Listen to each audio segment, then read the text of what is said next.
Yeah.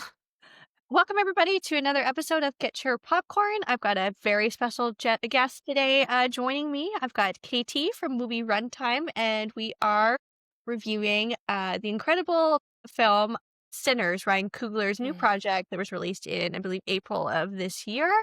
KT, can you introduce yourself? Hi, I'm KT Baldessaro. You probably know me as Movie Runtime on all of the social platforms, whether you're engaging with me on TikTok or YouTube or Instagram. So, yeah, we were like, what should you be introduced as, Movie Runtime or Katie? Or both of those are totally fine. I'm also an actor, so maybe you know me by that, in which case Movie Runtime would make no sense. Yeah, probably not. You're not billed as that. No, my agent does not, that's not a name that's going to work.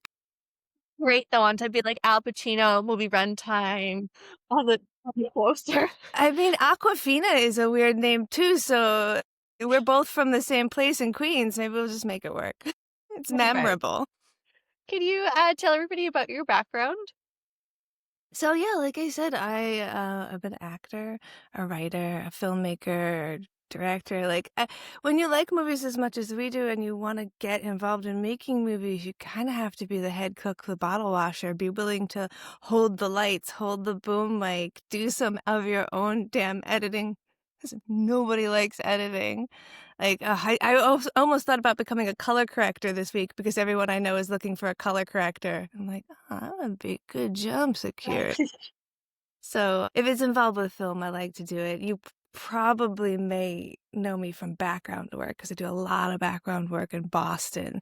So I'll be like, yeah, that's me. Oh, that's me. Or I'll be watching a movie and I'll forget that I'm in that movie, which is super fun. Because suddenly I'll be like, oh shit, I know how this ends. Because I'm just in the background. I don't know, it's not important, but I'm in like 5 party scenes. And I'm like, oh yeah, good times. That's awesome. Which ones have you been in?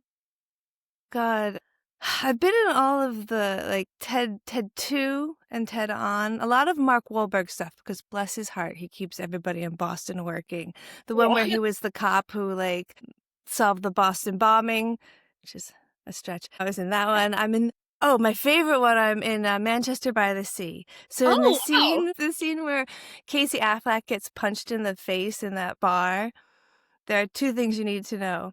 If you look in the mirror of the bar, I don't have pink hair at the time, you can see my face going because the stunt performer missed not hitting Casey Affleck in the face and he broke his nose.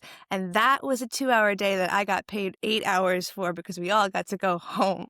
My God, that's crazy. So I got paid for a full day and I got to see Casey Affleck got hit in the face. And I would have given them the money back just for getting to see that. That's crazy.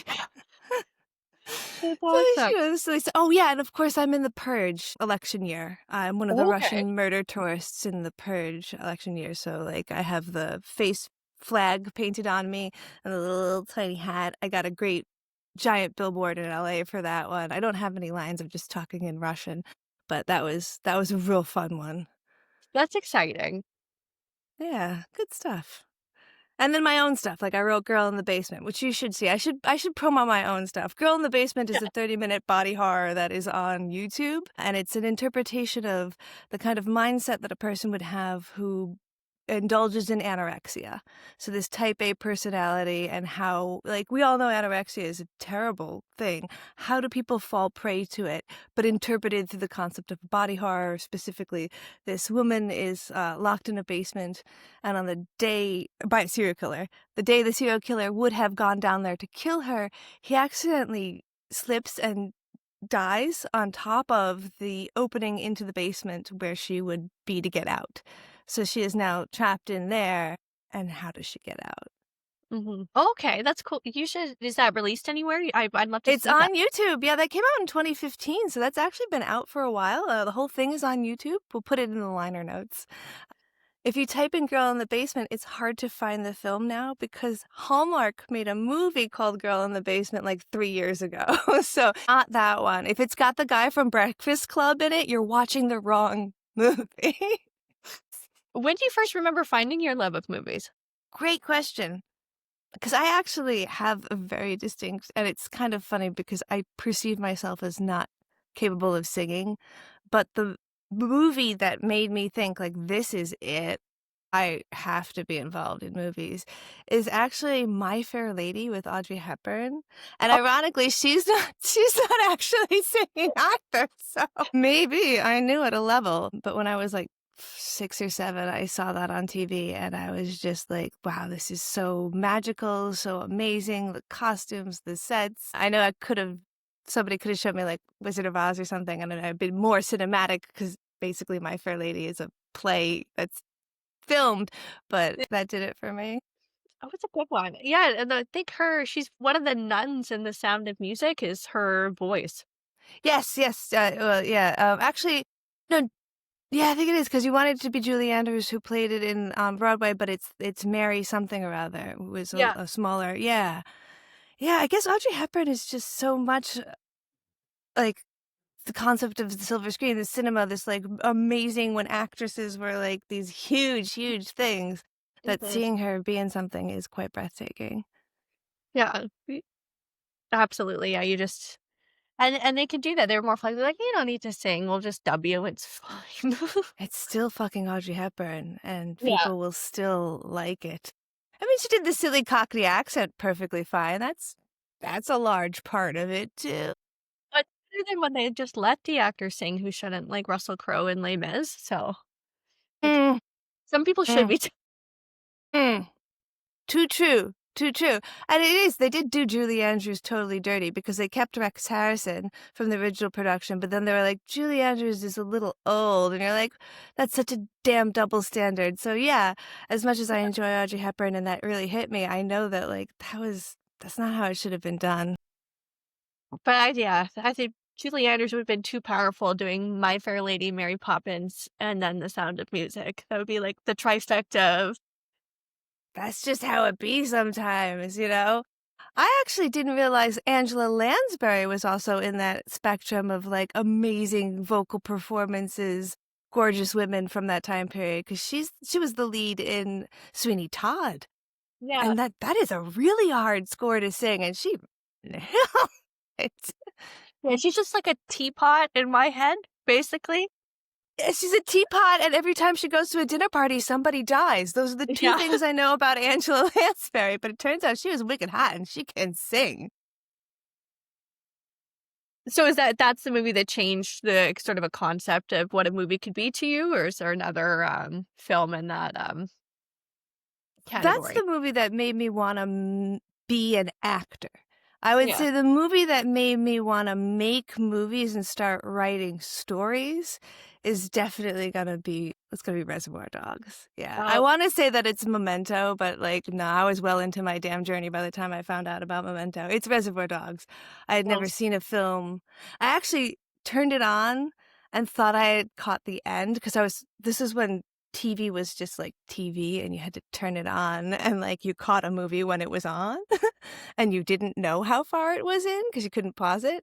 yeah, And it starts at the end and I hadn't seen that yet in a movie. So I quickly turned it off and like had to get my TV guide to find out when it was going to be on again at the beginning so I could watch it yeah, properly because it seemed so interesting. But the way that they had such a small budget and the way it was so character driven and it was these people were giving these amazing monologues that seemed so the dialogue was both naturalistic, but unlike any like, it's like esprit d'escalier, the spirit of the staircase, which is the French term for what you wish you would have said in an argument had you had all yes. of your mental acuity. Like, you leave and you go into the staircase and you're like, "I would have said this."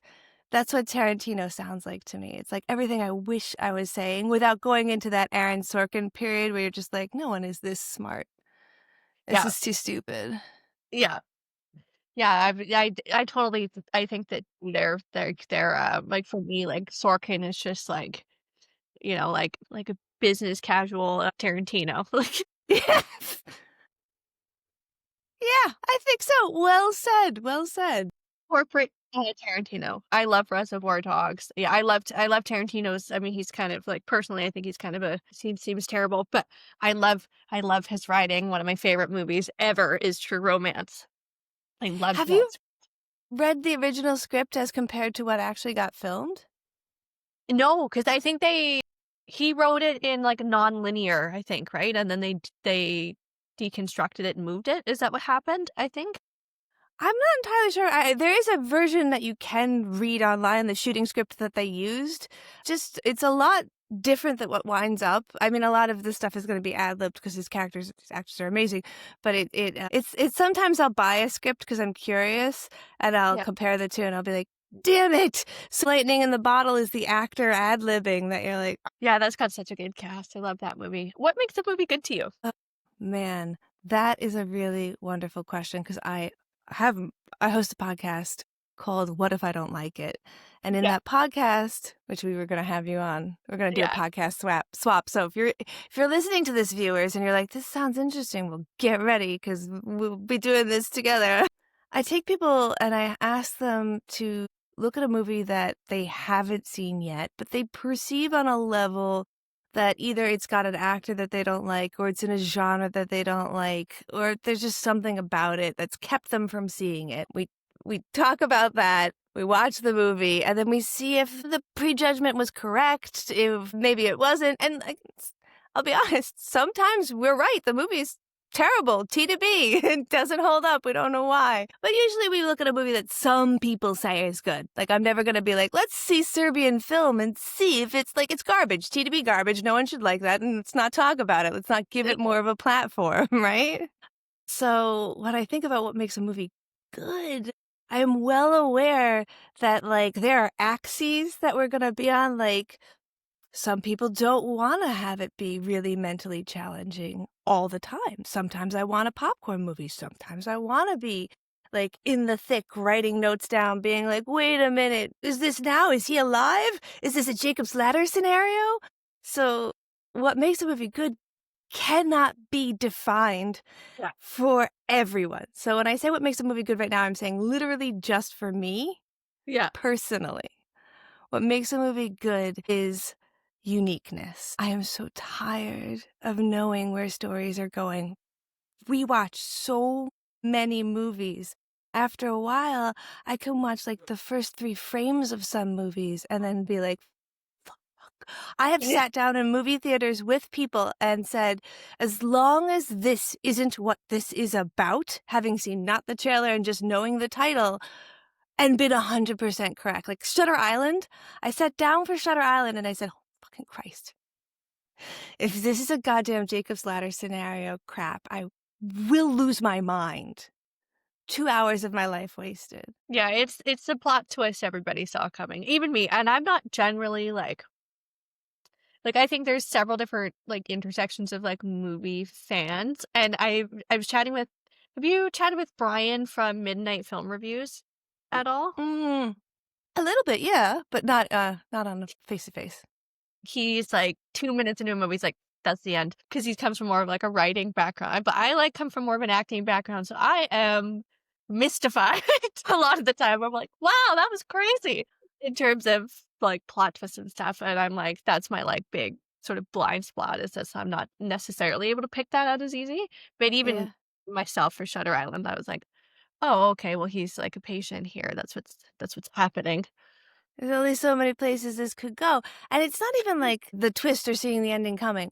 Like, I think a lot of movie film critics who are also writers have trouble with the genre rom-com for this reason. I Yeah. don't want to have someone hold my hand and waste 2 hours as I know where every beat of this story is going before we even get to the end. Obviously, they wind up together in a rom-com, but like, I don't want to know every single scene. Like, oh, this is the scene where the friend says no. This is the scene where he apologizes in the rain. Like, it's just Yeah. not worth my time. Yeah. Yeah, it's been I mean, I think the rom-com genre is, like, I don't know, or maybe just my perception of it is, like, pretty dead in the water after, like, the 2000s when it had its, like, heyday. It's a Jennifer Aniston heyday. moved on and then the genre didn't really survive. I will recommend a movie called Rye Lane out of the UK from, I want to say 2023. It's a really unique romantic comedy. They even got Colin Firth to be in it as a like joke cameo because of how much they were deconstructing what was the rom-com in the UK because of everything that he did with Pride and Prejudice and Bridget Jones's Diary. And so like it is pretty different and unique, and it is also a black story, so it's just unique right there. For most Yeah. rom-coms are white people. So if you're like interested in trying a rom-com that might not maybe think you might not like it, this is a what if you don't like it. Try Ryan Lane. I I definitely will. I'm always, like, looking for movie suggestions for the most part. Mhm. As long as it's Yeah. not a comic book movie, I'm generally pretty open. Shots fired! That's Shots not really me. fired! Sorry. Some of them I I like. feel that I feel that way no, like, that's a legitimate thing to say, especially for us both being women. I Yeah. feel like there's no space for me to have an opinion about a comic book movie where I'm not suddenly fighting with someone, or I either agree with you entirely or we're fighting, there's no middle ground, and it's just it's I don't wanna have I don't wanna have an opinion if that's what it's gonna be like. Here's my thing, is I will watch a comic book movie if Ryan Coogler directs it. That's it. If he's not directing, I'm not watching. I'm also a big fan of James Gunn. I I do like what like he's doing. I haven't seen the new Superman. I heard from, like, all this people on TikTok, like, the film Mhm. talk, people that, like, quite liked it. I like some of the stuff Gunn's done. I love his flair for camp a lot. That's Like, 'cause what's I am a yes. diehard defender of the Scooby-Doo live action films. I'm like, "No, Okay. he wrote those." I'm like, "No, no, no, these are good. They're full of heart." But, yeah, so I don't mind James Gunn, and I don't mind the first Guardians of the Galaxy, I liked the first one. Yeah, I like I like it when it gets a little bit darker and we look at some of the aspects of, like, these are having casualties, these have repercussions and costs to what is Yeah, happening when superheroes do stuff like what you get with The Boys. I mean, like, Garth Ennis is definitely an exception when you talk about comic book stuff as, like, going away, like, yeah. So yeah, I'll put a hat on that. It doesn't need to be quite that violent, and I think James Gunn is great at getting what you get with Garth Ennis, but pulling it back to being like, "Oh, okay, I can still engage in the whimsy a little." yeah. Um, and I will also throw a shout out to Paul Feig because I've definitely done background on his stuff, and he's awesome. So, like He's a good director. You gotta love a good director. Like, he's a nice guy. He's easy to work with. I mean, anybody who's, like, nice in the industry, I think, should be, like, propped up. Sorry, I'm just, like, absentmindedly playing with I don't know what this is on my husband's desk, some sort of strap. I record in his hunting room, so I Oh, shouldn't no, just no worries. Nice. crap, I make him happen one room. Okay, so for every episode, for every guest I have, I make them go through the Inside the Actor Studio questions. I don't know. I'm assuming you're familiar with Yeah, the the show. James Lipton. Yes, I do. I love him so much. Me too. It was my dream to be on that stage, and of course that's not happening. Mm. But so as my little thing, I like to do it just because I love thin air, and so we'll get started with it. What's your favorite word? My favorite word isn't in English. I speak a That's couple of different other languages. My favorite word is in Russian. It's "Nevisili." And it means, like, tipsy. It's not, like, totally drunk, just kind of, like, mirthful, hilariously drunk. I don't drink, I'm allergic to alcohol. But there's a little tiny candy called a Nevisili Baloshka, which means tipsy squirrel, and it's like a Russian Kit Kat, and I love it. It's my favorite candy. that's cute. What's your least favorite word? Like, I knew this was coming, and yet I still, like, wasn't I'm like, I don't there I love so many words that are so I think all words. I'm like an etymology junkie, so I don't know if I have a least favorite word. There's always something fun about a word you can look up.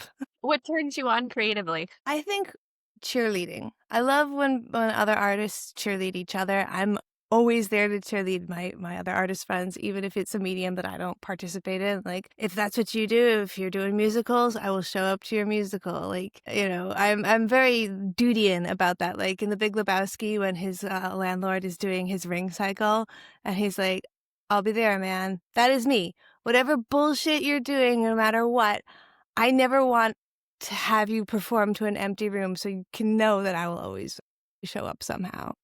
Oh, I love that. What turns you off? Cynicism disguised as intelligence.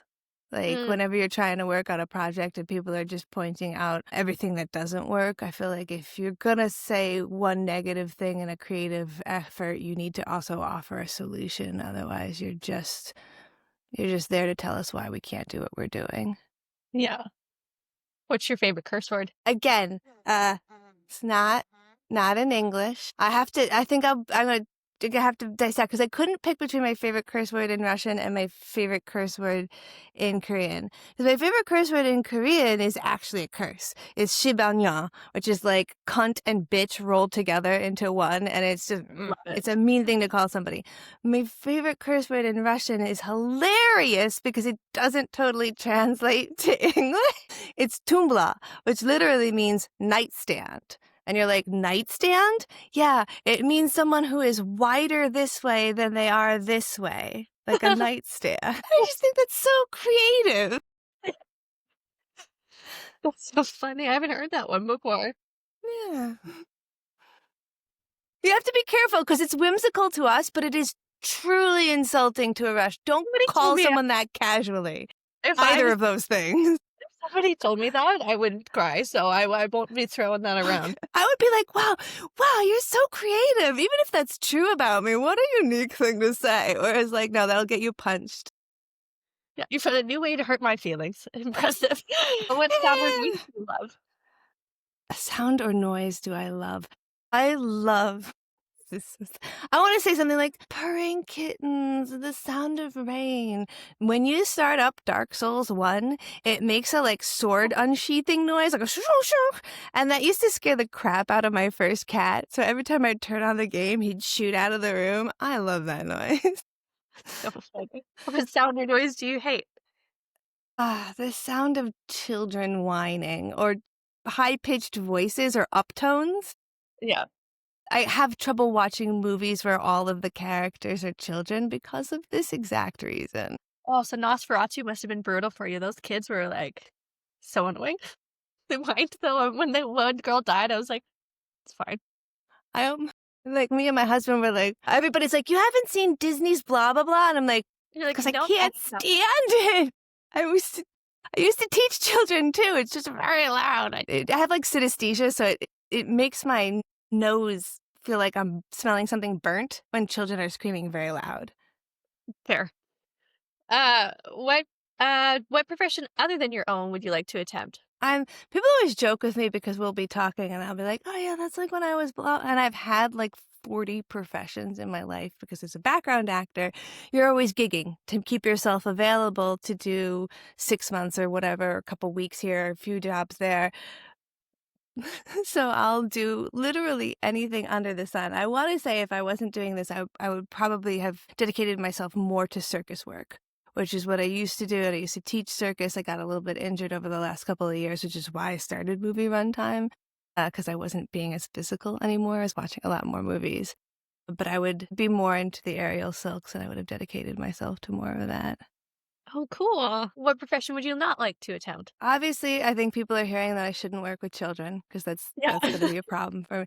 But I would foremost say something like being a doctor or a nurse. I think the stakes are so incredibly high. My sibling is a nurse, and they are so smart and so good and so caring. And as much as I know the value of these people, I think, choke up in the face of knowing that if I made a wrong decision, someone could literally die. That's almost every time I'm doing something difficult in my life, I go, it's not like somebody's going to die. So what would I do? Yeah, no, it's definitely not for everybody. If heaven exists, what would you like to hear God say when you arrive at the pearly gates? Again, you want to say something sweet and romantic, like, come on, all your pets are here. The first thing I thought when I read this question this morning was the sound that the Dance Dance Revolution machines used to make when I was a kid in the arcades. If no one was dancing on them and you walked past them, they had like a motion sensor, and they would say, everyone's waiting for you. That would be so funny. So probably that in that exact MIDI clip.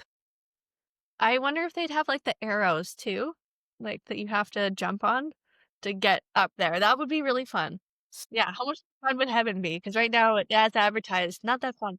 No, that's We'll move on to the movie. So when you and I were chatting, I think we planned this like a couple of months ago. Oh yeah. And when I had reached out to you, we had chatted about doing either I do like a more like casual, just talking shop about film or, deep diving a movie together. It's funny, all the women like to deep dive movies and all the men want to talk shop. What a weird I couldn't have predicted that. Weird. Okay. We love a structure, I think. We love a format. Anyways, so I sent you a list of things because I'm a meticulous planner. So I've had like these movies picked out for forever. And so I sent you the list and the one you picked was Sinners off that list. So can you tell me why you picked it?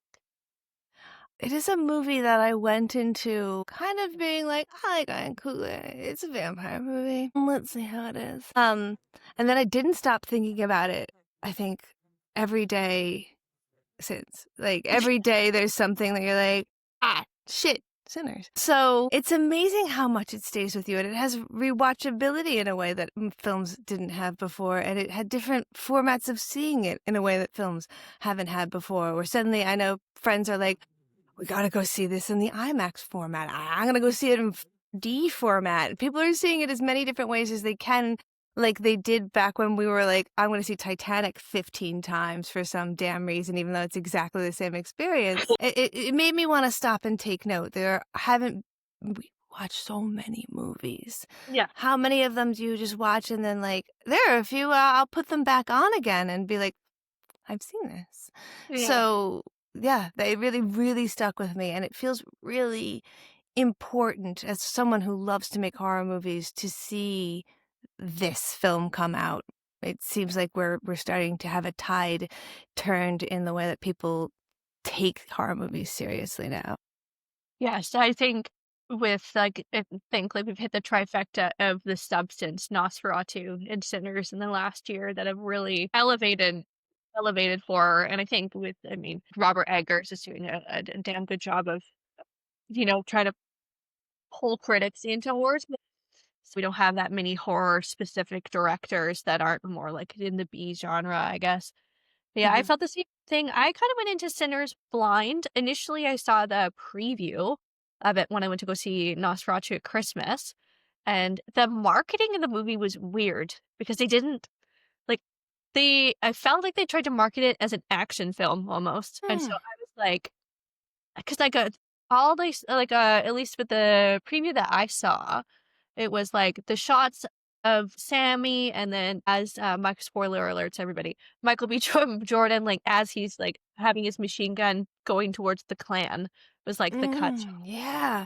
It was like, "I don't really care." And then I saw Ryan Coogler, and I was like, "Well, maybe I do care about this." And then it came out, and I specifically didn't look at anything, and I was like, "Okay, well, like, Ryan Coogler has an amazing ability to make me give a shit about things I don't care about." Like, I'm not gonna watch a fucking boxing movie. Like, I'm just not. I don't like sports. I could go on forever and a day why I think sports is, like, conservative red pill material. Like, I hate sports. Even esoteric sports like fencing or, uh No, I mean, fancy sports, and I do bodybuilding, which I do agree as well, okay, like, in the like red pill karate. genre, but I Okay. think like, I don't watch sports, and so I was like but I loved Creed, I was like, "Oh, this is really good," and like I said, don't like comic book movies, but I got dragged to Black Panther, and I was like, "Oh, this is amazing." So I was like, "Well, I like Ryan Coogler, I'll go see it," and so I went by myself, and I, like, I was sat in the theater for, like, when the lights come on, you're just sitting there for, like, 2 additional minutes, just everybody's gone, I'm like, I'm not quite ready to I haven't processed this, and then I sat in my car and I was like, "Oh my god," and, like, I went home and I did a workout, I just, was listening to the soundtrack. I'm, deeply concerned it's gonna be my Spotify, Mm. number 1 this year. 'Cause Rocky wrote it down. I loved it, actually, this film, I'm like, "Is this the best film I've ever seen?" It might be. It's so good, and I had, almost no expectations other than I guess I expected Coogler to wow me because he always does.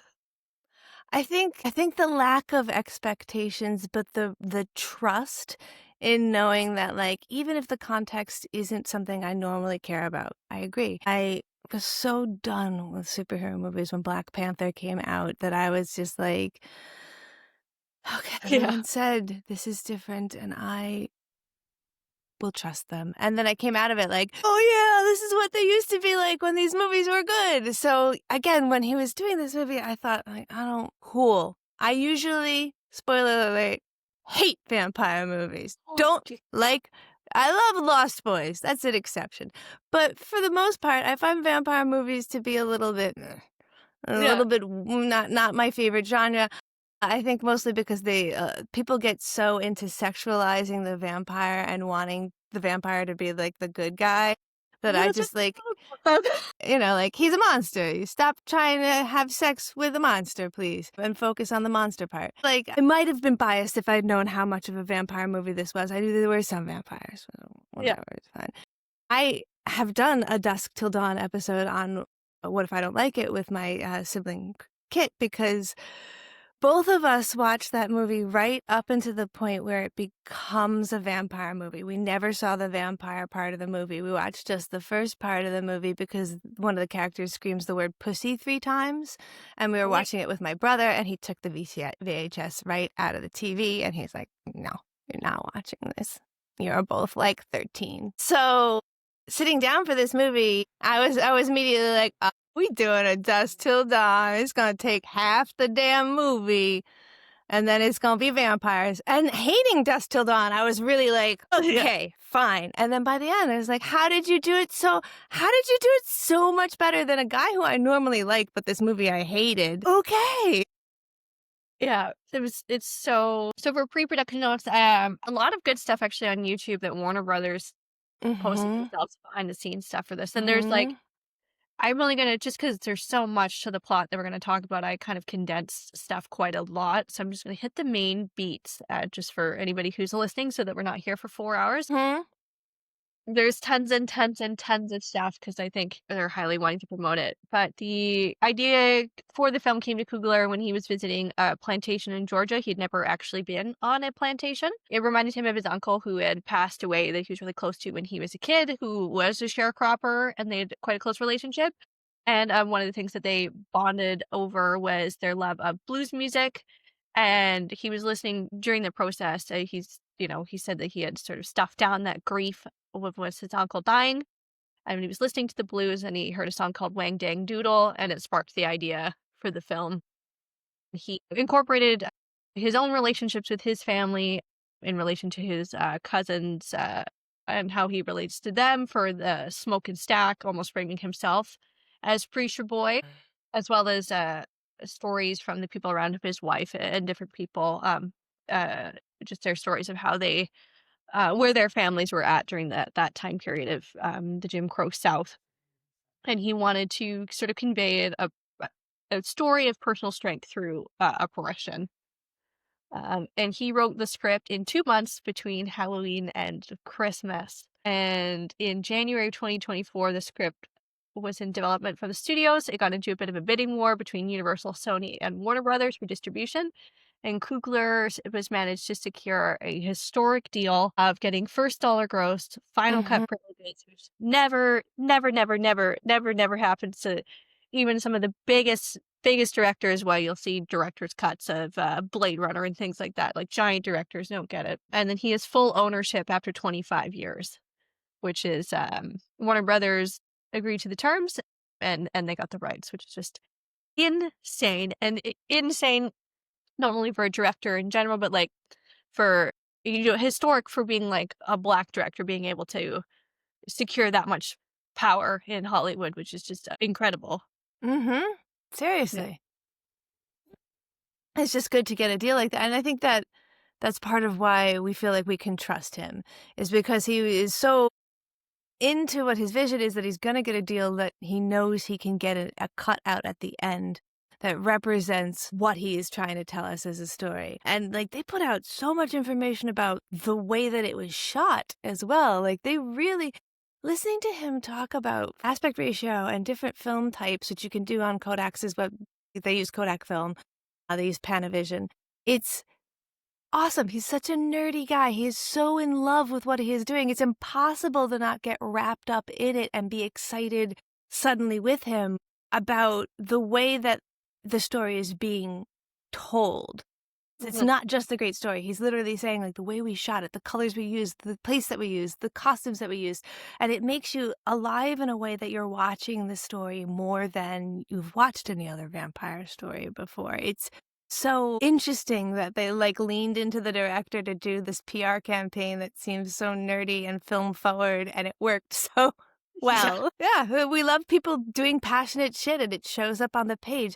I also think that and I should have looked this up to confirm maybe in interviews, but it does feel like there is a lot of August Wilson's Century Cycle plays kind of being reinterpreted through what we see in vignettes here. Like you've got the piano lesson where music is used as like a connection between intergenerational Black families. And then there's Ma Rainey's Black Bottom, which we all saw. They just did that wonderful Viola Davis. Was it Netflix? I hate to say that Netflix did something good, but maybe it was Netflix. Viola Davis was in it, where Black music is so powerful, we have a white villain trying to steal it. So Yes. I heard a TikToker make a joke that, like, oh, shit, this is just Ryan Coogler tricking us into learning more about Black literature. And I was like, I guess so, but I love it. And that makes it feel elevated in a way that doesn't quite. I love Eggers, but there's something a little inaccessible about Eggers if you're not like really into gothic horror. It kind of feels a little twee. But it feels like it's a popcorn movie. You're going to But it's get not. August Yeah. Wilson themes. You're going to get intergenerational trauma. You're going to get the importance of Black culture woven in. It's just these little bits.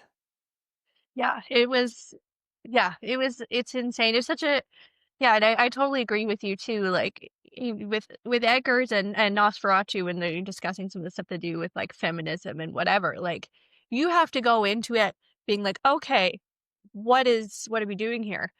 To deconstruct in the same way that you have to do with those, like, gothic, like, the original, like, Bram Stoker novels and stuff. With, Mhm. like, Kugler, it's like it's a way of being like, "I'm able to see this entire tapestry of what you're trying to tell me without you over explaining it, but without me having to dig." It's like this insane balance where you're like, "Wow, like, this is" like, I had, like, a very insightful conversation with my husband after watching Sinners about that, and, like, I love my husband. My husband's not a history person. He's not like we're Canadian, so, like, we don't have, like I mean, we are taught American history, but, like, pretty lightly. But he had, like, a lot of questions. We ended up having this, like, insightful conversation about stuff. And I was like, "Wow," like, the fact that, like, that jumped off of a vampire movie is, like, incredible. Right? You're having conversations because of this vampire action film that you Yeah. wouldn't normally have had coming out of stuff. It's I guess it's a difference between hiding your vegetables in the pasta sauce and like making a good vegetarian dish. I think Eggers makes a wonderful vegetarian dish, and if you're willing to sit down and understand that and consume it for what it is, you might like vegetarian food. Yeah. We'll hide it in the vegetable sauce. We'll give it to you anyway, you're gonna get it. But, Yeah. like, I like, the things I appreciated about Nosferatu is knowing that, like, the boning on the costumes was like, "Oh, it has to open on that side because that's where corsets are in history." But if I'm not looking that up, who would know? Why should you know that? To appreciate Yeah. the film because of the boning, that's extra. But, okay, I do. So for cast, we've got Michael B. Jordan, long-term collaborator of Coogler's for both Smoke, which I think is our lead character, and Stack, his twin. He was first choice for Coogler for both. We've Yeah. got Haley Steinfeld as Mary, who is Stack's white passing former girlfriend. Mhm. Halsey also auditioned for this role. Oof. I'm so glad she didn't get it. Uh, Sorry, Halsey, I'm sure you're fine. It's all That good. that I'm that so was glad rough. you did it. And I didn't know, Haley I don't know if they, altered the script, but Haley Steinfeld's, like I had to look it up. I was like, "Is she, like, mixed?" I had to, like, look it up, and she is, like, mixed exactly in the way that the character is described to be, which I That's believe is, like, 1/8 Black. I think her grandfather was interesting. half Black, half Filipino, I believe, but I had to look it up, and I was like, "Oh, okay." Then, that's an interesting. There's an Asian actor, and I'm spacing on what his name was, who was just coming out and talking about the way that this kind of casting is happening in Hollywood right now, where like we've swung the pendulum so far over. Like they're still actors, but we wanna make sure that when we're casting someone who's 1/8 black, we get someone who's literally 1/8 black. And he's Yeah. like, "So, as an Asian actor, I used to get called in for all kinds of Asian actor roles, but now I'm only getting called in for Korean roles because I am Korean." And while that feels like is a step forward, it's actually a step backwards because we're making it so specific that you have to roles where the ethnicity doesn't matter, it's just a character who happens to be Asian, I can't get in the room to audition for anymore Yeah. because it need to be the right kind of Asians. We've created a very exclusionary version of casting, which is something I've experienced but not really thought too hard on. Like Yeah. sometimes I'll get called in for literally the Italian woman from Queens, and I'll be like, that is what I am." And they'll be Yeah. like, "Yeah, but you look really East Asian, so we're not gonna cast you 'cause" and you're like, Yeah. Okay, Okay. I don't know what to do with that." I think, yeah, I'm imagining Coogler probably detailed the script following, um, that. I mean, it's just Mhm. based on his own meticulous attention to detail. I'm assuming she was written as white passing and then altered it to be what Haley was Well, just yeah, based. it coulda just been a quit. Sometimes things just line up, you know? That's true. She's amazing though, so I was thrilled. And good on you for not calling them Michael A and Michael B. Because when I refer to like, when I'm trying to talk to people about this movie, I'm like, "Ah, I can't remember which one's Smoke and which one's Stack." So one is Michael A and one is Michael B. Yeah. Miles, Catton is, Sammy or Preacher Boy. Mhm. They looked on for him based on voice and, picked him through a video submission They would have had to. Amazing. in Amazing. Goosebumps. Goosebumps, he's Which so is the good. point. Yeah, it's supposed to feel like he's literally a griot, like, Yeah. it's yeah, well done. The older version of Sammy's played by Buddy Guy, who was a sharecropper himself and was told by Muddy Waters that he needed to keep the blues alive. Mm, damn, damn. We have Jack O'Connell as Remmick. We have Wunmi Musaku as Annie, that is Smoke's wife. We have Jamie Lawson as Perline. Omar Miller as Cornbread. Delroy Lindo as Delta Slim. He was fabulous. I love Delroy. We have Peter Dramatis as Bert. Lola Kirk as Joan. Lee June Lee as Grace. Saul Williams as Sammy's father. Yao as Bo. David Melindato as Hogwood. And Helena Hugh as Lisa. So, how did you feel about the casting, and is there any changes you would have made, or are you pleased with the result? I wouldn't change much about this. It also feels like it mirrors some of the aspects of From Dusk Till Dawn's casting as far as, like, characters that they bring. They have an older actor, kind of a blaxploitation actor to come in and fill that Delroy Lindo kind of role, and I like that. I like the authentic casting of all the places. It's hard to say that any one particular person would be replaceable because it feels like it's a real ensemble cast. And I think a lot of people wanna point to, Haley first and say, like, "That character could have been any woman." I don't really I don't think feel so. like that's true.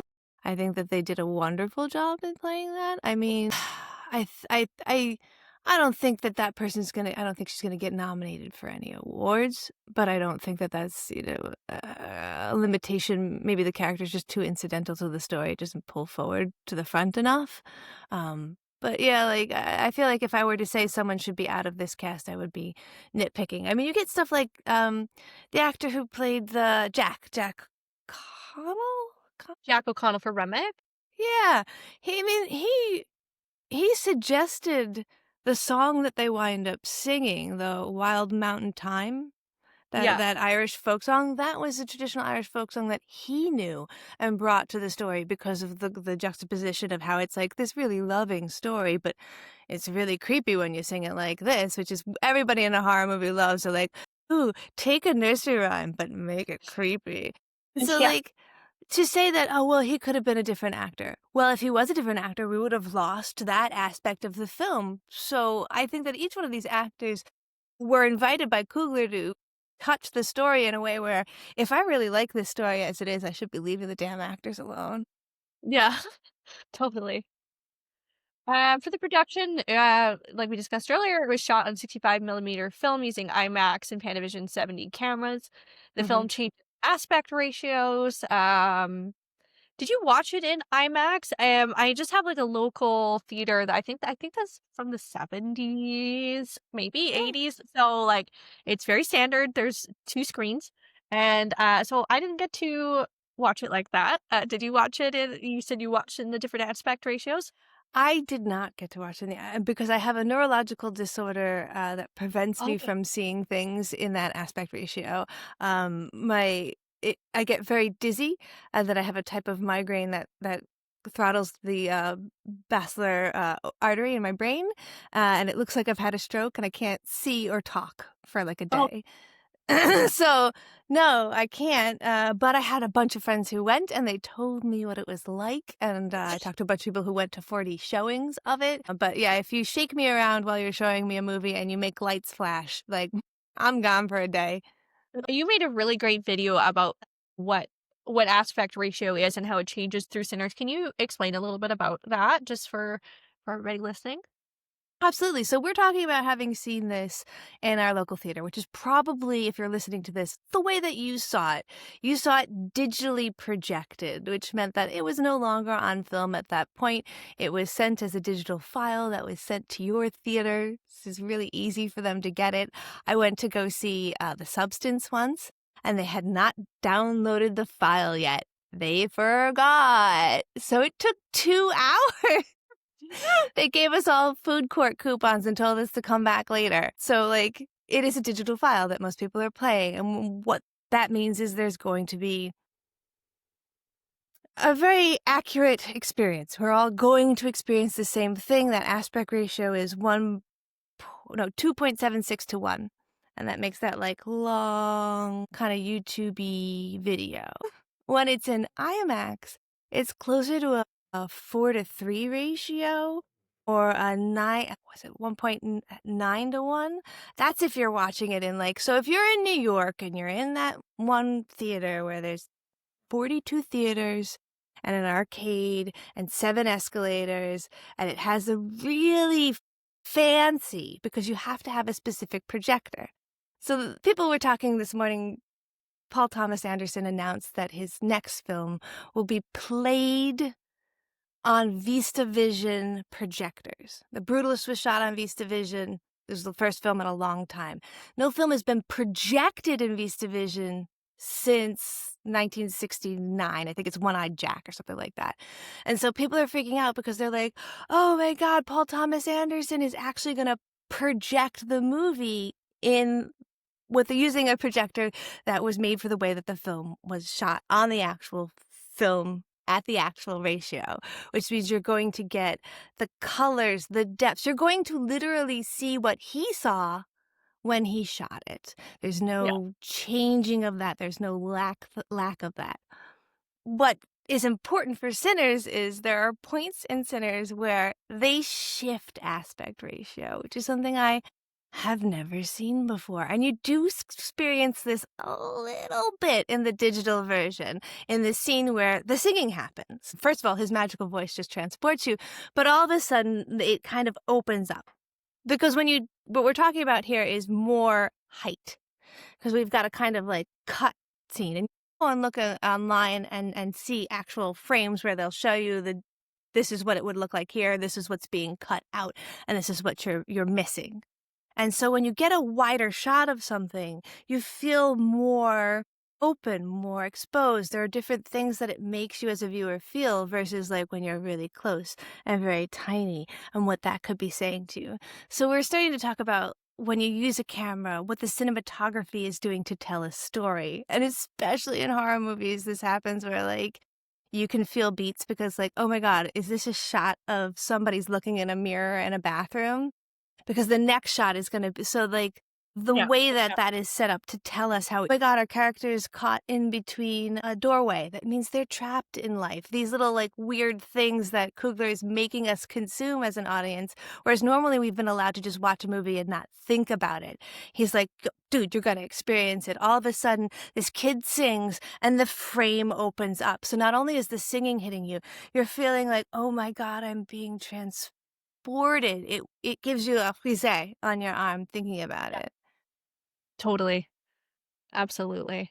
Yeah, it was yeah, I wanna see one of those screenings. I've seen Sinners, like, Yes. 4 times and twice at the same theater and twice at home. And I said about 4D a couple times, but maybe that doesn't make sense to people because we live in a 3D. 4D theaters did the same thing, but instead of it being the wider projection, the screen itself extends. So you'll be watching and all of a sudden the screen will go, and that is the part that gets bigger, not the Yeah. image that you're seeing. So all of a sudden the movie is now in your soft vision and you're literally inside the dance feeling like you're included in it. They also had like spray water and blood and steam. That's what a 4D is. It's like being at Epcot Center while you're watching the movie. Your seats shake and stuff. Love that. Well, yeah, like we talked about, Coogler wanted to convey emotion through sets, through cinematography, Mhm, through the mhm. costumes. There's a ton of red, white, and blue symbolism. Both, this is truly an American story, and then truly part of the broken promise of America for both the Black community. And I think I don't know what your background is specifically, but for me, like my family's like my mom's almost 100% Irish, and my dad is half or about half. He's a little more European mutt.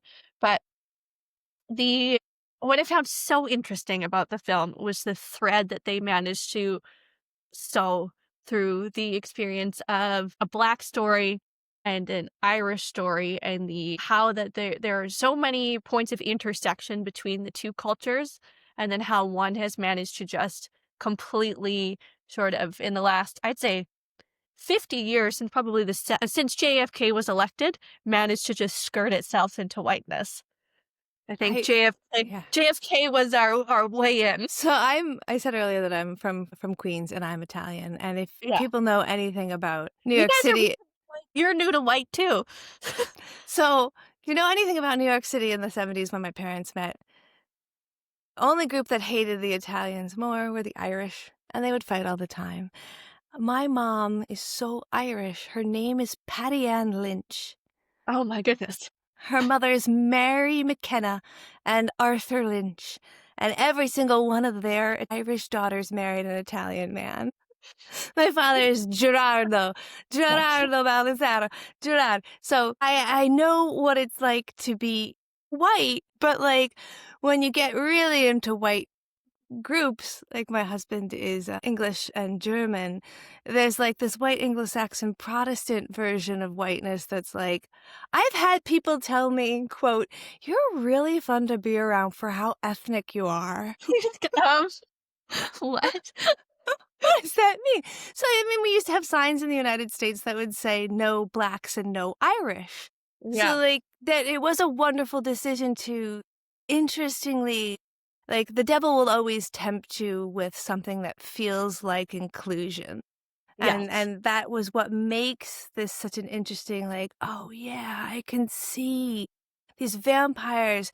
This character that he's playing has been alive for so long. All he wants to do is to see his family, his ancestors, his time period again. And the only version of time travel that could be to him is the power of this kid's song. So, Yeah. like, it's both tragic how much he wants and needs this power and how violent he is at trying to get it. Yeah, it was so like I mean, we'll get into it more when we get into the plot, but oh, Mhm. that because we're so used to vampires being I mean, that's like the allegory for them in the like original text novels. It's essentially um fear of Judaism and Eastern Europeans, and my dad's other Mhm. side of his family's you know Soviet Union, just anywhere in there, a bunch of there. Where depends on where we are in history is where we're from. Where you fair enough. Currently, Ukraine, other times Poland, it depends. Russia for the whole time, and again, changing that to something that is more distinctly American in terms of immigration and the Irish community, I thought was so interesting and so woven into the his entire symbolism for the like American tragedy. There was a lot of that, little tiny bits of symbolism for these disenfranchised groups. Like, we get those in the big beats. Also, in the dance party, like, I'm calling it the dance party, in the scene where we have the first reckoning of the magic happening, the characters that are dancing are not all from Black culture. Some of them are also from Asian culture because we have the Asian characters that are there Mhm. attending the party, and you actually see the representation of the Monkey King with the big sleeves dancing Yeah. around, and, like, that is a great inclusion because the Monkey King was enslaved and represents this, like, repressed version of society that needed to fight back, which is why it's included in Monkey Man, which is another great movie from this past year. If you haven't seen Monkey Man, check that one out. So, Yeah. like, oh, that was just a fleeting, like, flick of the paintbrush in a moment, and he still put it in. Yeah. Oh, so good. So this they made it had $100 million budget, $366 million at the box office, which is pretty crazy for a movie that came out in like March, April. Those are usually not. Usually when studios release stuff that they're not confident in, which I do think is rooted in some sort of racism for sure, that they didn't drop this in awards season. This is a December movie, should be, or at least a summer blockbuster at the very least, but Or that's at another least a Halloween-based movie. movie. Yeah. Yeah, or at It's least at a point in time when that would make sense, right? yeah, I don't know why they chose to drop it outside of that time. Rotten Tomatoes score of 97%. Letterbox overall score is 4.1. My personal, I gave it 5 out of 5. It's in my Mhm, Letterbox top 4. mhm. And my joke that I love to craft while watching a film, I'm like, this is gonna be my Letterbox thing, is you keep dancing with the devil, one day he's gonna follow you home. If the devil is Michael B. Jordan, you better deliver on that promise. So, Straight up. I what did think I you? think think people feel that way about the Jack Connolly character as well, because like, again, people love to sexualize the vampire. He's too hot to be bad.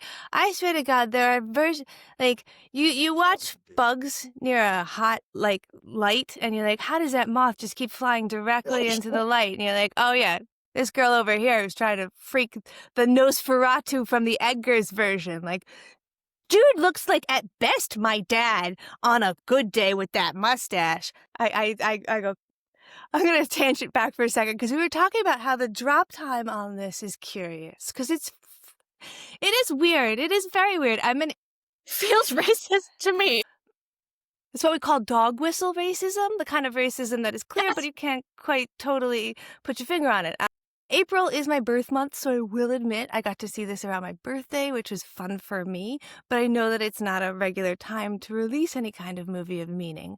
They literally did something like this and invented the TV miniseries. Because originally the film Roots, the adaptation of the book Roots, was supposed to be a movie that was played on TV in different segments, but it was going to be every Monday for, I believe there are 3 or 4 parts over a month.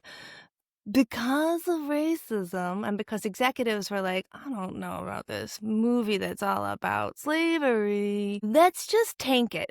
What we'll do is we'll just put it all out. We'll do Monday, Tuesday, Wednesday. These are days that people don't really want to watch anything. It's a big chunk of time. And just right out. And after the first episode, people were so hooked that they watched only that all week, and it made this like huge first time ever event, and that created the concept of doing a TV miniseries where you hook the audience for multiple days in 1 week. And I think and this is my theory that why, like, the marketing became good after it came out and sort of word of mouth and critics got a hold of it, is I think the marketing and then Warner Brothers releases all the behind the scenes stuff and all that, because the initial marketing did not do it justice because I didn't wanna see it, and I love Ryan Coogler. And I love vampire movies, like, this is and I love history, like, this is very easily, like, something that I would be not necessarily the most target demographic, but, like, I think, like, somebody who's of, an Irish immigrant descendant and, loves vampires, like, I'm in the top echelon tier of people who are gonna like this movie. But, yeah, I do feel like there's some dog whistle racism. Yeah. It's funny because, like, everybody, all that information was out there, but I don't ever remember it being advertised to me. I remember watching the movie and being like, I am going to go find out more information. But it wasn't like, oh, I can't get away from Sinners is everywhere. Like, there are some movies that have come out recently where you're like, show me another fucking ad for Sketch. Do it. Yeah. Do it. I swear to God, do it. No, it was film talk, for me was like, that was the only echo chamber I was in where everybody was like, "Go watch it." This movie, it's so good. One of the few times we all agree with each other, because usually it's like there's that one person who wants to do the hot take and say that they didn't like something, which, fair enough. I didn't like Long Legs. I wasn't trying to be difficult. I just didn't like it. Sorry, guys. I usually do like horror movies. Do you have any what do you think, like, I don't know, are you, like, I love watching the Academy Awards. I know it's bullshit, but I love it. I don't care. Give me the dresses and the awards, and I'll cry every time. But do you have what is your sort of predictions or hopes for the film? So I'm a little bit obsessive compulsive with data stats. So, like, I have had to do part in a live show every Oscars for the last 3 years. I'm not going to do that anymore. I have decided for myself. But I used to, with a group of people, live stream the Oscars, and then for like 2 months up to the Oscars, talk only about the Oscars and dissect the Oscar movies and talk about what the chances of everybody winning everything. And so I have, if you go on my YouTube channel or my TikTok or anything, you can see that I've done a bunch of videos where I talk about just if you only look at things based on statistics, like, okay, well, what's the likelihood of an actress over 37 winning Best Actress? Okay, well, that actually hasn't happened since 1986, and these are the circumstances. And okay, so that's a 1 in 4, and creating baseball odds on things. So, in as much as that, like, stocks are not an actual representation of the value of a company, I feel like Oscars are not an actual representation of the value of any film. Yeah. Sometimes they get it right with Everything Everywhere All at Once and Parasite and stuff like that, but sometimes you have Crash or Fabelmans Green was so Book. much better. Fabelmans was so much better than Everything Everywhere. Hot take. Fablemans? I Fablemans? it's in my top. Fablemans? I love it. Fablemans for me felt like I shouldn't have to pay to watch a movie that is clearly being made so that Steven Spielberg can feel good about it. So I hated that movie. But I am like, I drink the Spielberg Kool-Aid. Like, Ooh, toot. I love, I think I watched The Sound of Music too much as a kid, or Disney. I love, Spielberg has a feel-goodiness that, like, I require to, like, fill my cup. And the film is essentially just also likes to, like, it's very much for, like, we're doing important stuff when we make movies. So it just hit everything for me. I love it's my top 4. Anyway, that's Yeah, no, I guess I kind of feel that because, again, growing up in a very Asian neighborhood and everything about Everything Everywhere All at Once, like, really hit with me deeply personally. yeah. And it was like, again, you got me with a very unique story that I had never seen before. So if There I'm you go. saying that things need to be unique, that's like, yeah, versus a biopic about a director who already exists and I know, like, yeah, that's not fair. You can't say that tangibly one was made for me and the other is a fine movie that was not made for me. Yeah. And Spielberg often uses kids. So again, like, Katie, do you not like Spielberg? I mean, I love Goonies. Because. Totally. But also do another movie about your divorce, Steven. Let's see how that goes. I love it. It's great encounters. It's a great movie. My mom showed me E.T., like, the week my parents divorced. The week. And I think that was, like, might be shattering to me, like, this man understands me. That's a bold choice. That could either go really well or seem very pandering. So I'm glad that it went very well. I've seen it once. I was supposed to rewatch it on my summer of Spielberg, and I can't. I am so traumatized. I'm like, I know the E.T.'s probably in my top 10 favorite films of all time. I might never watch it again. Do you know what? I just recently did that. I recommend that you do because I saw Dead Man starring Johnny Depp once, and it was immediately after breaking up with my first longtime boyfriend. And I traveled like 5 hours to come visit him, and I was supposed to be there for the whole weekend. And he left me alone in the apartment with that movie that he had rented and left, and that was it. And so I was traumatized by that movie and didn't remember any of it. and I rewatched it recently. It's a genuinely good movie, and it should not be held to that standard because of that event. So, I E.T. is a will. good movie. I'm not gonna pretend E.T. is not a good movie. I would just end this podcast. That's somebody being performative. There's so many aspects of that that I understand are not my favorite flavor, like cilantro, if you will. But there are also aspects of that that broke the ground of what is considered cinema for what I enjoy. So, like, Yeah. I would have to be ridiculous to say that. But going back to this movie at the Oscars, we have a lot of things going against it. It is a black director. It is a black story. It is a horror movie at its heart. It's action. Those are never considered well by the Academy voters. They usually kind of like, we won't give black directors awards. We also have an interesting situation where Jordan Peele's Him is going to come out. So this movie is going to be dealing with that space. Those are both going to be black director horror movies that are great, that the Academy is going to have to be like, can we include both of them? So will they do that stupid bullshit where they only do one and not the other? Yeah. Do what Nader did to the Clinton vote and knock people out, where you're voting for the vote gets split between those two black horror movies and the one that wins is a third movie? Yeah. Like, I don't know, but I do think it would be very, very hard to beat Jordan Peele if Him is as good as it looks.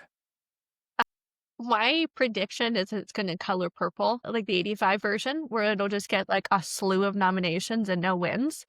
Because I Mhm. think technically, like in the technical aspects, because it would have been a lock, but we're also going to see Wicked come out this year. And Wicked swept a lot of the technical awards last year. I mean, Wicked is like technically amazing. Like the costumes, I think this year it's going to be a big one. I think I'm hoping that this, like, at the very least, I would like to see Coogler win. If anything is going to win, I think it'll be Coogler, or I would like it to see Coogler. But I do think that Delroy Lindo, I would also like to see win for Best Supporting if he gets Mhm. nominated. I of Mhm. course like to see Michael B. Jordan. A little part of me wants him to be nominated as Best Actor for Smoke and Best Supporting for Stack. That would be the first time. That would be the first time any actor has been nominated. That's so fascinating because there have been times where that could have happened, like Nicolas Cage played both twins in Adaptation. That would be the first time that an actor was nominated for playing twins. But they're so distinct, Smoke and Stack. I mean, I would love to see. I mean, I'd love to see everybody get nominated, and I don't think there's any contenders here for Best Actress for sure. I'd like to see Woonmi get nominated for Annie and for Best Supporting. I thought she was great. She's really sort of grounds the film. I She don't think really is. I don't think she will get nominated, but I think that she should. But I'd like to see Coogler win for Best Director, and I'd like to see Delroy nominated and win for Best Supporting for Delta Slim because his performance is tremendous. That would be so, that it could either go one of two ways, because I definitely think he deserves to win for Best Director. And if Jordan Peele wins for Best Director, he would be the first. Well, he's the only black director to have ever won Best Director before. So that would make him the first one to have ever won twice. Didn't Would didn't the Spike Academy do that stupid thing where they're like, he's already won for us. Let's give did it to Ryan Coogler. but did Lee only win for Black Klansman for script? Did he not win Yes, for? yeah. There have been a lot of nominations. They even nominated Steve McQueen for 12 Years a Slave, but they often win for script instead of Best Director. They get like a little, and Ava DuVernay I think has been nominated as well, but not given it. So it would be a really, if either of them wins, it's a historical first. It's Yeah. just wonder, sometimes people vote stupidly like that, like, oh, don't give him another win. Yeah. But it will also have been out more recently.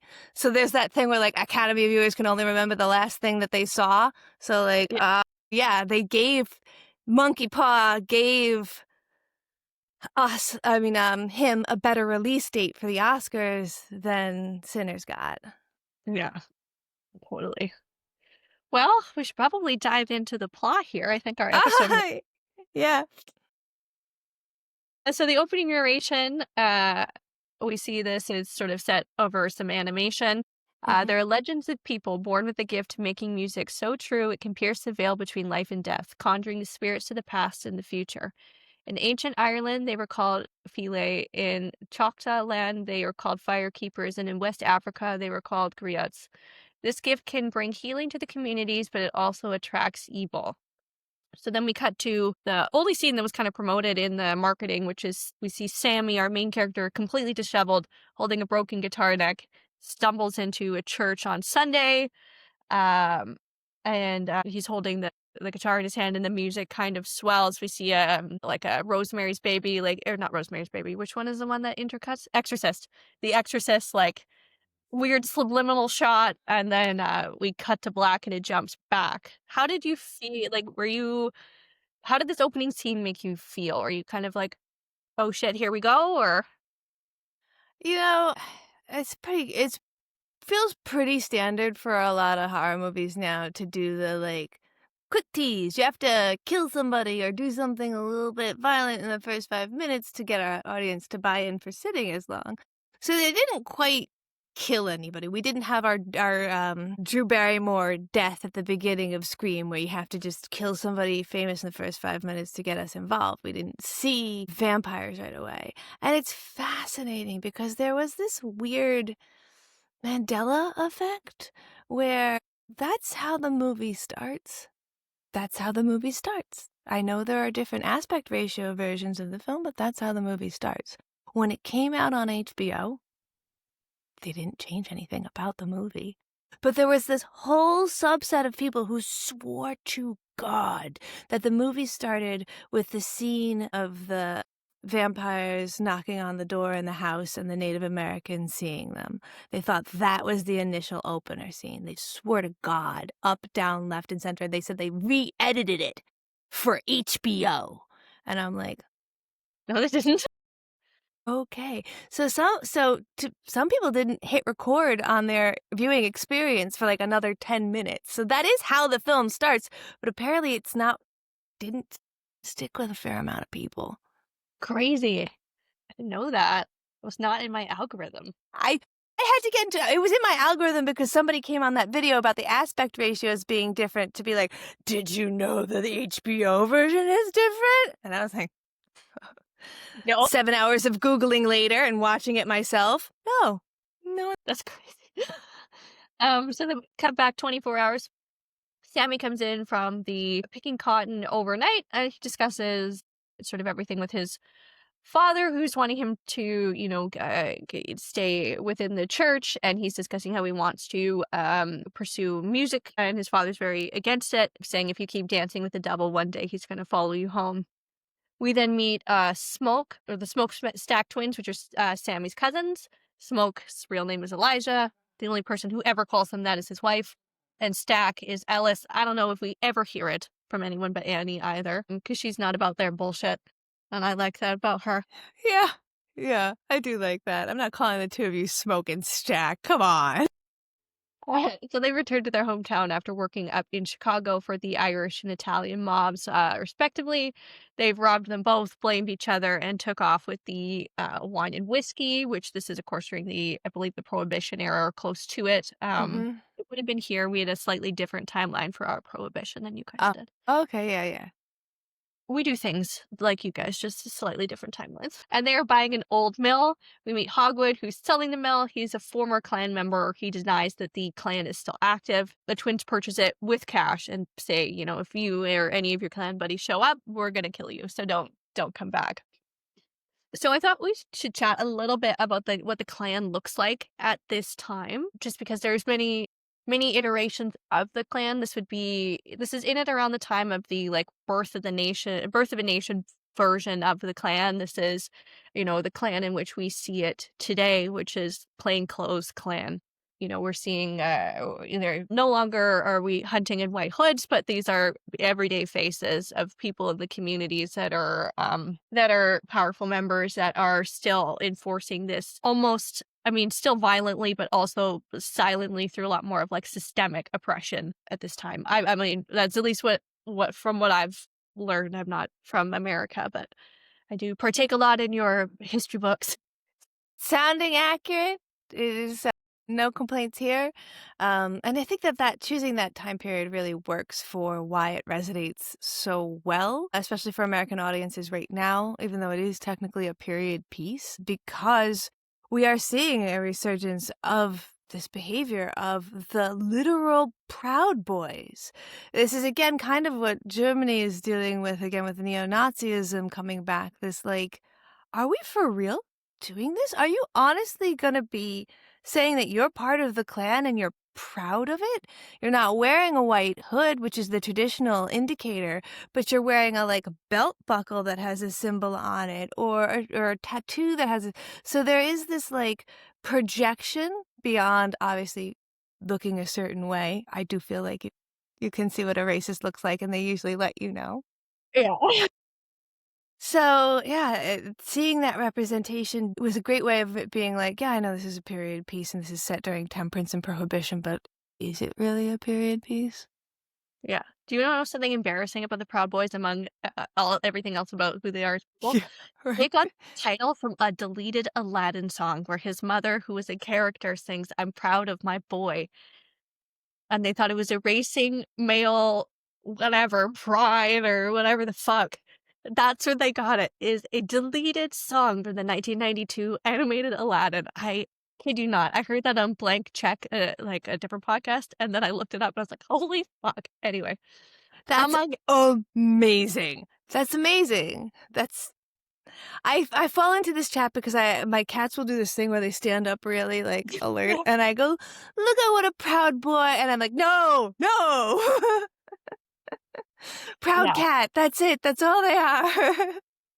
yeah, yeah, I felt this film was coming out at such a poignant time, especially because it was just after the election, and we're seeing so much of it, and that sweeps through here too. Like, Yeah. everything sort of follows suit. We have a political leader of our conservative party. His name's Pierre Poilievre. I call him PP, but he's a Maple MAGA, essentially. They have the Yeah. same. He says Maple MAGA. I love that. he says he doesn't like Trump, but he talks to what, looks like a duck, walks like a duck, is a duck. But we have our own. I mean, there of course are ties with like our first Prime Minister John A. Macdonald was a big fan of slavery and the Confederacy, so he's a real piece of shit. We have our own sort of historical trauma within Canadian culture, which is sort of how I related to this and deals heavily with the Irish as well, because it's in and around Catholicism. But Mm-hmm. we had what was called residential schools for our Indigenous population here. I've seen the documentary about one of the really heinous ones. They're all heinous. They're all heinous. I actually live just down the road from an old one. The last one was closed. The last one was closed, and this is not ancient history. The last one was closed after I was born. I was born in the 90s. Last one closed in 1997. The goal was, I'm putting this in quotes, so I would never say this, it was to take the Indian out of the child. These kids were stolen, they were beaten, they were killed. It was horrific, horrific, Mm-hmm. horrific for hundreds of years. And so that's our like thing in Canada. That's our big I would put it on the same level. It's just slavery, that's our true sin, I guess, is the sin of America is slavery, and it is for Canada. And our conservative leader, there's many members of the Conservative Party that deny that residential schools were a problem, including one that was an elected official that is a couple of constituencies away from where I live currently. Our leader chose not to remove him after those comments, so we have our own version of this that is heinous. Yeah. That's So like when it's people here try and argue about like it's not the Civil War was a states' rights issue. It wasn't about slavery. That kind of like obfuscation of what they're trying like. Oh, these schools themselves weren't like no, at the base level, the reason you created those schools was racism. Let's not pretend anything else and stop trying to play to a base that is horrible. we should not be finding bodies at schools. That's not a school. The if it starts with mass unmarked graves, you're Yeah. not on the right side. Just gonna throw it out there I every don't single remember fucking that at time. Pine Elementary School. There's a lot of glue. Yeah, I went to a public school filled with asbestos. New York City, 50 kids to a classroom. They still managed to not put our bones outside. Yeah.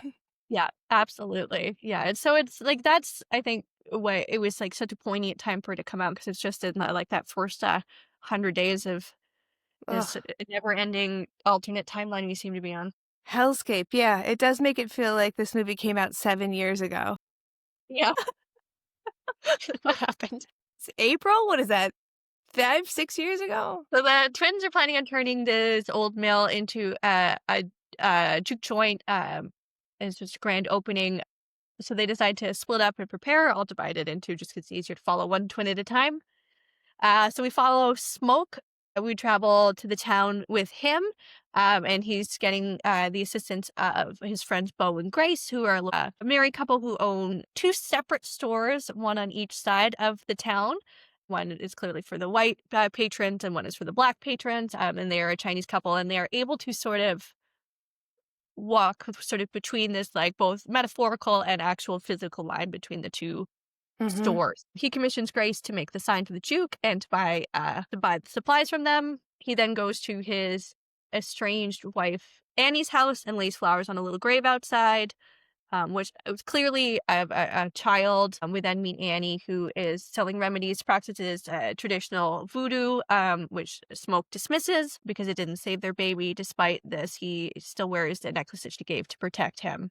They then have sex, which is apparently very surprising to people that Annie was like his wife and love interest.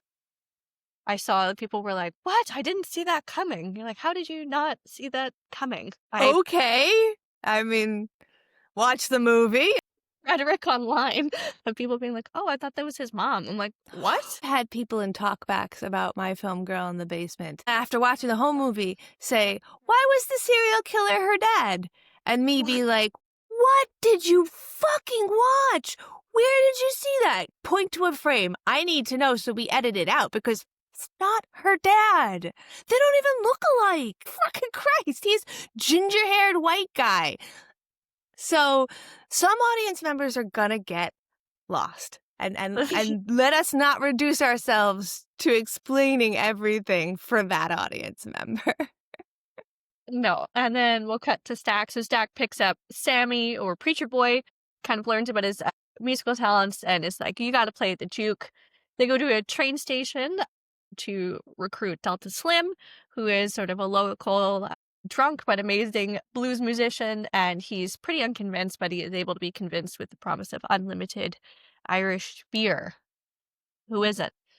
I mean, I guess you because you're allergic, but But yeah, but I do love the idea, like you gotta make a better bargain here with something. And that kind of brings us into this idea that like there's more going on with what Smoke and Stack have done with the alcohol. Like, wait a yeah, minute, it's not just how did they get that alcohol? And if you were paying enough attention to understand what their jobs were that they had left, which is why everyone's surprised that they're back, you can start to piece together what might have happened. yeah. We then meet Mary, and this I thought was a very funny scene when Sir Sammy's like looking over Smoke's shoulder, and he's like, "There's a white lady staring at you," and Stack is like, "Fuck, you sure she's white?" And we meet Mary, and it's Stack's former girlfriend, and she basically confronts her about leaving her kind of in the middle of the night, setting her up to marry a white man to keep her safe, to remove her from the community in which she grows up with. So she's been based on the law at the time, which I think is like the one drop law. Technically, she is black, but she looks white, and she's a lot safer interacting with those communities because the fact that she looks so white puts not only herself at risk, but everyone in the black community at risk. Because if she's seen with a black man like Stack, and somebody who's you know awful thinks that she's white, they could get him killed. Exactly. Just being around a white woman is enough incrimination to get someone killed. Horrific. Or what appears to be a white woman. Yeah, the term of passing. There's a great film called Passing about this concept of being able to look white enough to live in the white community and like is that even morally something that you should do? I mean, it's safer and you're actually making all of people who don't pass as black really at risk by being with them, which is what you don't think of. You think of like, well, you shouldn't do that. That's just terrible. Like, oh, actually, you're kind of I can see why and how this gray area happens and the decision that Stack has Yeah. to make Yeah. gets made, even though you're like, like, let her choose. She's supposed to choose. She should have agency. And it's like, oh, sometimes you make a decision that's better for everyone, even when one person doesn't want it. Yeah, and you can see too is like this character through Mary, like essentially, like we see it later, is like Mary. It ends up being like the straw that broke the camel's back in terms of their like eventual destruction is including Mary within this group when Mary doesn't really belong. So I think there's a lot of cultural nuance that I can't really speak to being, neither American nor black nor from the South, but I Hmm. thought it was interesting to look. Yeah, we do have to consider the fact that Mary is literally the one who brings this inside. I have to use the restroom. I've just drunk Yeah, too much water. I'll be right back. yeah, I will also pee. Good idea. I think that Mary is a really great lead right into the idea of why vampires is because by having this person who's appears to be almost white is like 1/8 black, they've invited in this kind of trouble into their society, and that's all the like keywords of vampires. We see it happen throughout this movie, the idea of needing to invite in the thing that's going to be your eventual demise. Absolutely. We also meet Parlene, who's a married woman who becomes the love interest for Sammy, who he invites to the juke, and she is sort of, Another great singer. Another great singer.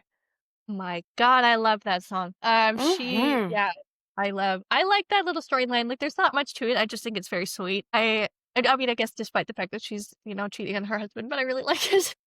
It's, it just gives us a little something. It's a single night. He would have A little danced with like someone. Yeah. levity for this story. On the car ride back towards the Juke, Delta Slim Sound tells the story of his friend who is lynched at the train station where he now performs Hmm. the blues. For having his own money, like that whole story, like that was literally what we're talking about when we talk about somebody maybe misinterpreting Mary's existence. That is another story of white people seeing a black person with money and assuming he must have done something horrible to have gotten it, and like that's he's trying to tell this story of like don't live too loud. Yeah. And he says, white people like the blues just fine. They just don't like the people who make it. And then there's this great transition where he's like kind of making that sound like he's trying to hold in tears and he like transitions to him Mm, like, oh God, I could cry just thinking about it. But like yeah. such an easy cry for movies, but like then he transitions into a song. And I think we see this a lot with particularly within like the black culture for transitioning pain into music, but I think any sort of marginalized group is, particularly good at this. Is seems to be quite a common outlet is creativity for this level of pain. Yeah, and often that's the only way that white people in America allowed them to be. If you think about things like even capoeira, which is not black, but like that is created out of a slave culture where they thought that they were dancing, but they were practicing fighting. So a lot of the way that they can express themselves safely is through a song. The song is about how bad slavery is and how shitty they're and how upset they are, but we'll let them have a song. That's Yeah. okay. So like if you think about pain in a song, the first thing you think about is the American blues. And Yeah. yeah, that moment where the actor switches from the like crying to this, it's such a great acting moment, and God does he get it. You're right. Maybe he will get an Oscar nomination because you're right, that is nuanced as shit. Do you think this translates well to like modern, like present culture in America through like either current music or sports? Just a line of like they like. I think it does primarily. I think through football, but that they like the blues just fine. They just don't like the people who make it. It's like white culture is perfectly fine appreciating a black culture within the context in which they deem it acceptable in an entertainment value.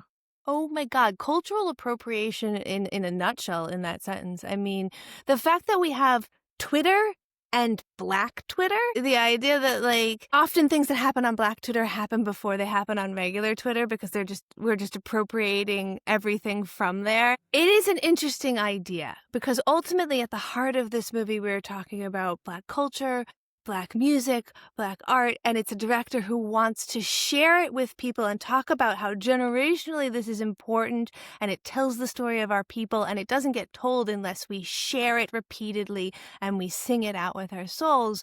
That, like, it's great that you went home and you listened to the soundtrack a bunch and that you love the soundtrack and it might show up on Yeah. your Spotify because it Yeah. shows that it connected with you. Where is the point between loving something and then squeezing it so hard you don't let it be itself anymore and you try and take it to be a part of who you are and what your personality is? That's a very thin line that can change for each individual person. And I think you can smell it when you see it. Yeah. The Beastie Boys, they're rappers, they're white. They're rappers who are white. They're a part of the culture. They're not totally appropriating it. How do you walk that line? It's interesting. Yeah, I mean, very similar to, like, I think, like, at least in that iteration, it's like, I think Eminem has done there's been a lot of, like, where, like, Mhm. I don't necessarily get that same vibe from Eminem, but when we look at people like Post Malone and Machine Gun Kelly who are like, "I'm gonna use Black culture until it no longer serves me, and then I'm gonna jump into country music. Mhm. I'm gonna use Black audiences to gain enough momentum that I can jump into white audiences and then run into country music." I think whenever you're taking part in a culture that is Typical one. marginalized and you are not taking part in the risk part of what they are doing. So when a Black artist, say at this time period, is recording a song about how they feel about slavery and their existence, they are taking a risk in saying this against the larger group. As a white person, when you write a song about slavery, you're not really taking any risk. So I guess when you're participating in the group's benefit without any of the costs that they have would be when you're hitting cultural appropriation for me. That's what those artists are doing, Yeah. literally using that to make money and not to be an authentic person. But then you get people like Harry Connick Jr. He's a white blues musician. He's a very knowledgeable blues musician who's been helping keep the culture alive. So again, when you look at it, you'll know. Yeah. Then they sorry, further down, they also recruit another sharecropper named Cornbread to assist with the security. They have a very funny little Mhm. dialogue with him and his wife, which I Mhm. Mhm. These real humorous moments that were so kind of like interjected in between what would wind up being the second half was like, this is the levity that we don't get later on. yeah. We then and this is where we like this is the kind of the end of the first half of the film. We then Mhm. cut to Remmick. So he sort of jumps onto the screen. We see this like pano shot of like an old shack where you just know racist people live there. Like you just know. Like you know they own a banjo. You know it. Jumps forward and he runs up. He looks like he's kind of been burned and he knocks on the house of these people. He's initially speaking with, and I didn't notice this till the third time I watched the movie. He is speaking with his Irish accent in the very beginning, and she immediately pushes back because, of course, if you're Irish, you're not really white. If you're talking to Mhm. white people, you're not Mhm. white. Kind of looks over her shoulder, sees that there's clan hoods in the background, immediately switches to like code switches to like a southern accent and uses racist language, essentially telling him that he's being chased by indigenous people and that he needs protection. So we've had a little bit of discussion on it, but like I think when I first learned because I'm far enough down the line of like I've been here long enough, more in the 90s. Like I'm not from an era where Irish people aren't white, but Yeah, right.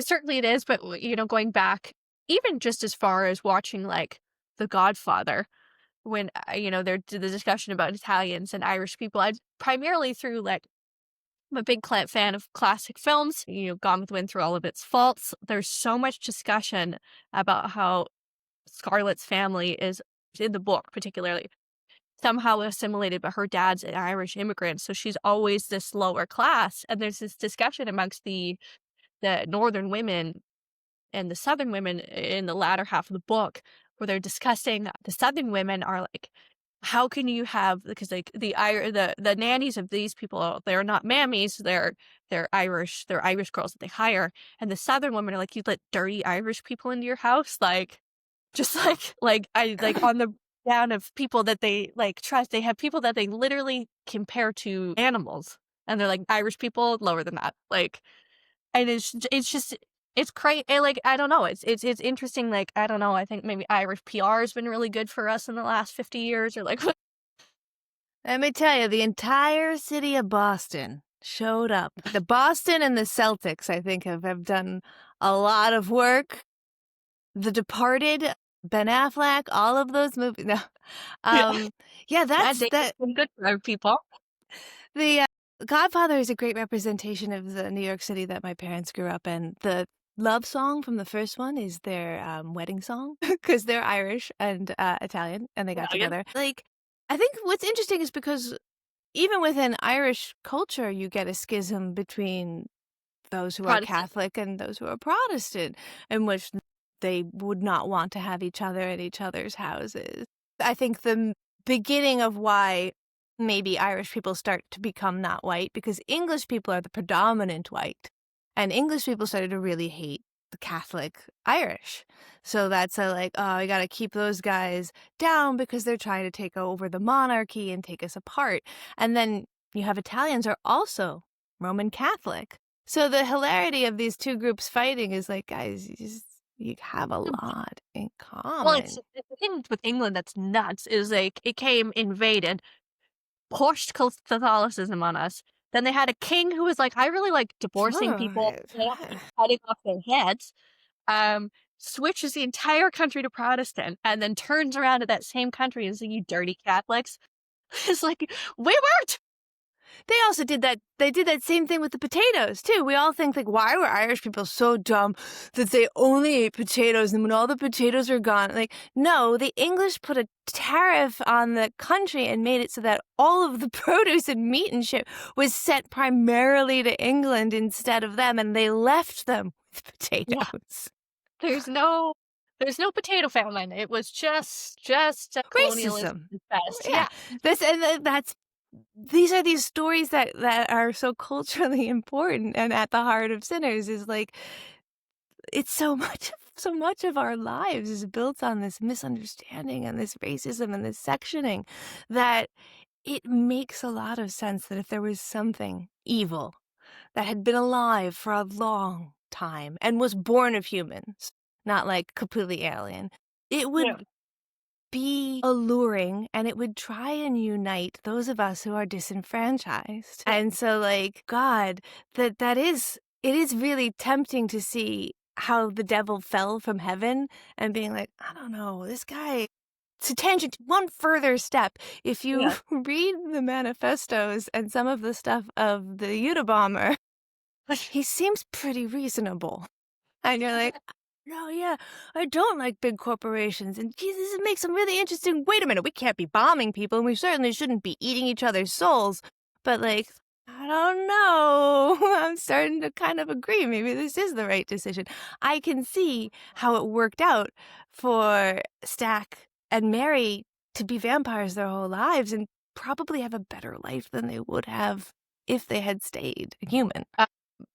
And we find out that he's being chased by the Choctaw people who know he's a vampire, and they warn the couple and threaten them. And this is just a side note, which I didn't know till after the film, but this is how crazy the detail of Ryan Coogler's research was. The Choctaw people and the Irish people have a strong bond due to the Choctaw people sending money to them during the famine and the aid. This includes a lasting relationship with including commemorative statues in Ireland for what the Choctaw did, as well as scholarships programs available to the Choctaw people to study in Ireland for free. So it's this long bond, which I was like it Amazing. specific about it and this like long cultural connection and this betrayal of this like first nuance. Of course, like you don't know at this point because you haven't gone home and been like Choctaw relationships with Irish, unless you know that off the top of your head. But this his our first sign that like Remmick isn't what he appears. He's actually betraying his people Mhm. by what he's Mhm. doing because he would be loyal to these guys who are the actual people who were my brain went blank. The actual people that like were helping his people at the time. Probably the only altruistic characters in our story, even though we only see them for just a little bit. They kinda come in, they try and warn some people, and then they're like, "Look, we're not getting involved." So, I like, love that. Like, "Hey, bye." "Okay, bye." That's how I am. I would be exactly the same way, like, "Look, I'm sorry, but I told you to go inside and not invite people in. That's all I can do." Remmick then turns the couple into vampires. We then cut to the opening end of Juke. All the characters that we've established as far show up, as along with a large crowd. Mary's allowed in despite being white passing, and this is when we start to see her being referred to as family. Um, and so she is questioned out loud only by Sammy, who's like, "What are you?" Mhm. Essentially, and this is when we learn that she is as close connection to the twins was they her mother took care of them. I'm assuming her mother would have been like less white passing than her in order to be taking care of these two boys. But and this is where we then see the scene we've been talking about a lot, which is the music transcends time essentially. Sandy performs that opening narration plays again, the screen goes bigger and we see the music through time. We see representations of music and culture from West Africa, different, and we pass by the different characters. We see more modern breakdancing from like the 80s. We see modern iterations of rap music. We see when Grace walks by, like her cultural ancestors are through. It's Mhm. all through the juke. Everybody, it's just, I don't know. How did that scene make you feel?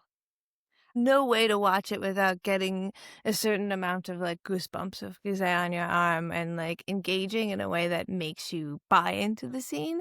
Even though, like, I'll be honest, it has a certain wackiness about it. Yeah. The breakdancers come out and you're like, "Oh god, I reckon" they even go a little bit into the future, and we see a future person on a guitar. Like, it's not just everything that's happened, it's part of everything that could ever be. And so Yeah. there's this, like, "Ha ha," but also it's so real for what is obviously like, it's not real. There's people, the barn is on fire.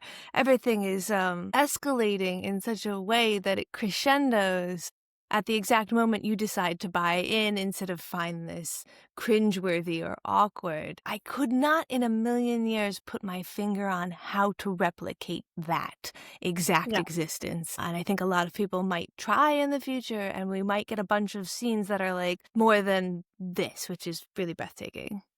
Yeah.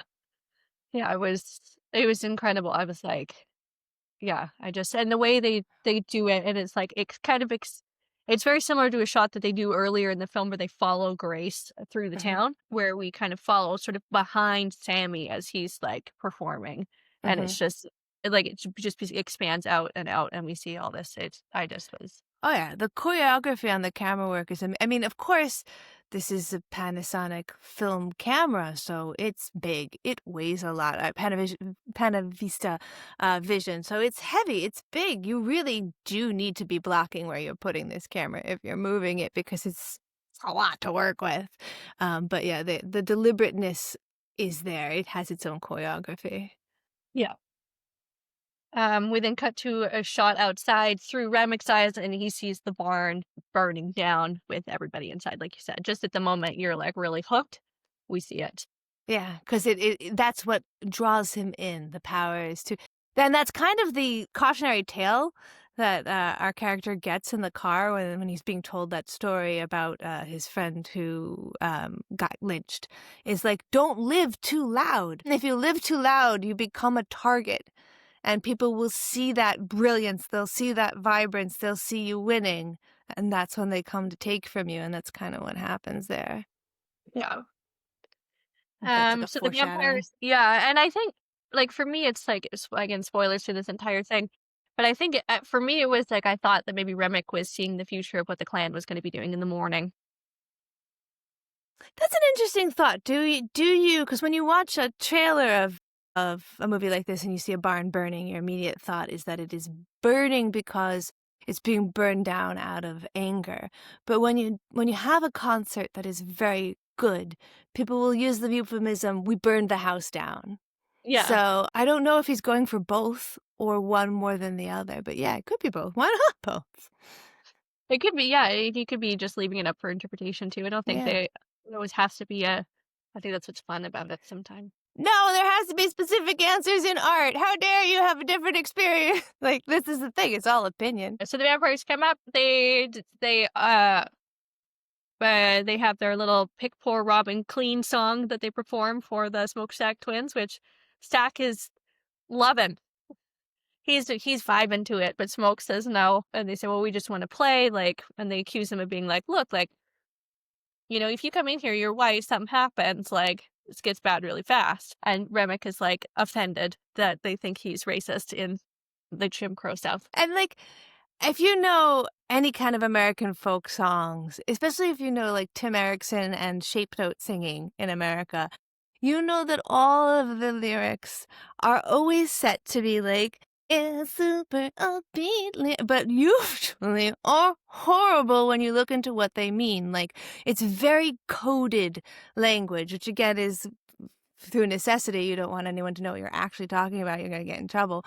But when you hear the Pick Poor Robin Clean song, there's this immediate wave in my body that's like, oh, this is white people singing about shit that ain't what they actually singing about. Run as fast as you can. They'll say stuff like cut a cherry tree down, and that's a symbol for when a brother rapes his sister. Like, get out while you can. Yeah. So Smoke refuses their entry. They turn away and they leave, basically saying they're going to be slow. And essentially, Mary knows that what the Smokestack twins have got is finite, and they do need this juke to be successful. Like, they only have this alcohol; they're not going to have incoming mob money. So she says, Yeah, especially because "Well, a lot they're of people are paying with the like wooden quarters from the plantation, the like yeah, tokens that are not real money outside of that society. yeah." And so she's like, "Let me go out and talk. They'll talk to me. Like, even if they're racist, they think I'm white. They think I'm white. Let me go I'll be your talk to them." interpreter. Yeah, and steal their money or whatever and see if we can get some. Yeah. Yeah. So Mary goes outside, and she's turned into and then she's turned into a vampire. And I think we talked about it earlier. I have just like a note here about symbolism of Mary being turned first, but I think it is Mary. Mary, I think I like this. I think Mary chooses when it's convenient for her specifically, Mm-hmm. to code switch, and when she wants to be white and when she wants to be within the Black community. And I Mm-hmm. think this is, I think it says quite a lot about, the way in which we as a society pick and choose when to use Black culture for our convenience and when to toss it out. And when we adopt Black culture and we love it, and then we go through these waves of conservatism, you can see it with like the Kardashian style. They're now so white when they were so Black, and they all marry Black men and they all have Ariana Black. Grande did the same damn thing. Yeah, she's the whitest lady in the world now that she's Now, Glinda. Yeah, yeah, it is. It is like we were saying. She is the way that they invite in their own downfall is by being okay with this kind of appropriation. Although there's a certain amount of like, well, can you hate the system, the player more than the system? Mary is operating within the confines of a system she did not create to get the most out of it, which is kind of what Smoke and Stack are trying to do as well. Like all of these characters are trying to operate inside a system that doesn't want them to have a reward. I thought the symbolism for Mary, um, I just thought it was very poignant. Do you think that, I mean, and obviously, like, whenever you call a character Mary, it is impossible to avoid the association with the biblical character of Mary and the virginity and the purity that a Mary character is supposed to have, and yet she is our first infected victim. I always think that I think particularly in a story that is so heavily influenced by religion, I think, I think, and with the director that's so detailed and a screenwriter so detailed as Ryan Coogler, like I don't think there's anything in this film. Yeah, I fair, don't think there's fair, a way a napkin is placed on this table is coincidental. I think fair. it all something. Like, I think generally feel like he's just like a master, uh, like just I don't know, like a creative marvel essentially. But Mhm. yeah, I think I think Mary's linked to purity, and I think there's like an unfortunate, and it's what this film talks about is there's like for whatever reason in society a purity attached to whiteness. Yep, and so our whitest character is given one of the purest names in the Bible. Yeah. Oh, Seems like a Madeline. choice. Yeah. Yeah. Did it. And, like, Uh, and that brings forth Jesus, which kind of brings forth this, like, the death for man. It like this whole initial biblical giant magical realism story starts out of a Mary. So yeah, that yeah, feels on brand. it does. And this is all happening during my absolute favorite editing sequence I think I've ever seen in a movie. And I mean, it doesn't have much to do with the story at all, but a fight breaks out as Perline is performing, Mhm. and she is a song called Pale Pale Moon is There's a time. Perline is dancing, and they're doing this sort of stomping motion Mhm. as there's a fight out, and Mhm. smoke and smoke is stopping it, and they're beating up this guy. And with each kick is the same hit of the beat of the song, is the same like drop of her dance move. It's just I loved the way it was edited. I'm like, I'm not always one to notice editing, but this film I was like, God, that was edited great. Yes, definitely. Especially if you're gonna do something that's on a beat to do Yeah, that. I definitely I think I've gotten tired of seeing fighting scenes cut between sex scenes. yeah, So using the song in the same sort of place was a little different and having those beats really hit because obviously when you're watching or listening to a piece of music and there's a tempo, you know before the land of the high and fast notes emphasized or emphasized note that you're going to get a hit. So your body expects a punch in the next frame, and when it is given a punch in the next frame, it's like you're giving the viewer here's a cookie, here's a cookie, here's a cookie, here's a cookie, here's a cookie, and you feel it in your bones and you're like this is good.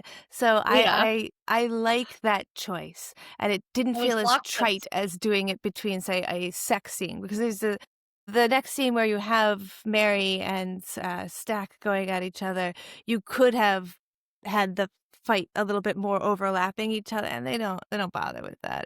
It would you seen that. Yeah, and yeah, it was. Yeah, I was locked the fuck in for, like, 3 minutes, like, I was Yeah. locked in the whole time, but, like, I really clicked in, I was like, "Oh, Yeah, it because gets me." it also then borrows your heartbeat. It's very difficult to sit in and not fall into the rhythm of what you're watching. So yeah, it's like capoeira. If you start dancing, the person next to you starts dancing with you. They get stuck in your rhythm, and then you can choose to break that rhythm and really draw the audience and really make them pay more attention because we're talking about we're like an hour and so into the movie so far. You could start to stop paying attention. Yeah. My only, capoeira always just makes me think of that one Bob's Burgers episode. I don't know if you It's watched that impossible show? not to. I love that show. I have a tattoo on my arm. My The cat cat was was right. right about you, which is one of Gail's lines. Yeah, and I'm sorry, I just can't think about this. Of Anyway, course, absolutely. stop talking.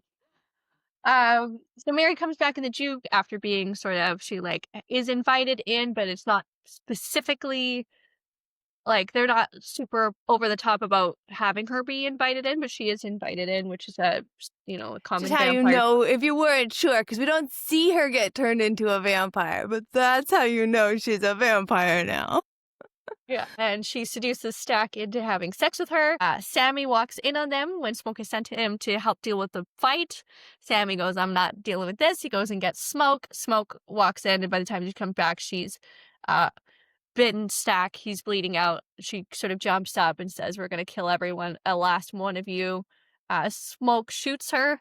She is hit with like 6 bullets and just runs out of the place. Smoke closes the juke, sends everybody home except for Annie, Pearline, Sammy, Delta Slim, and Grace, who is waiting for her husband Bo to warm up the car. Amy tries to convince Smoke to put Stack's body outside because Annie knows this is not a.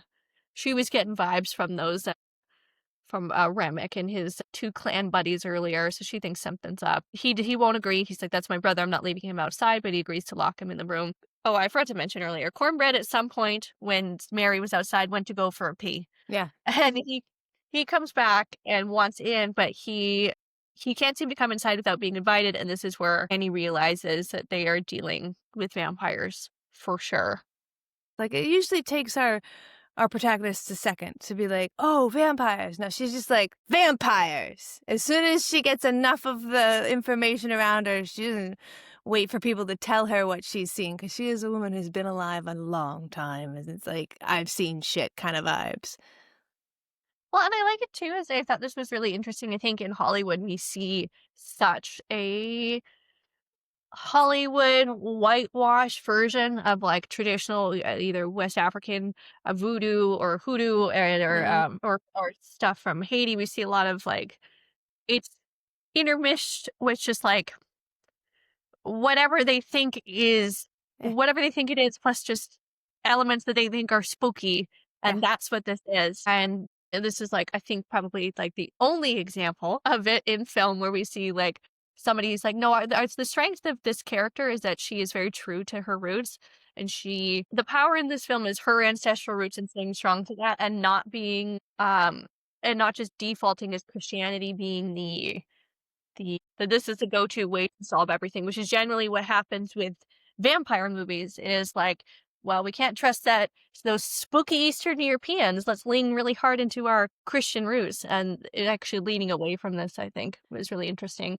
And that might be at the heart of, like, now that you're saying that, I'm actualizing why I might like this movie more than most vampire movies, is because in the, like, Christian concept of vampires, women are almost exclusively included into the story to be bait or to be tragic or to get eaten in some sort of romanticized way.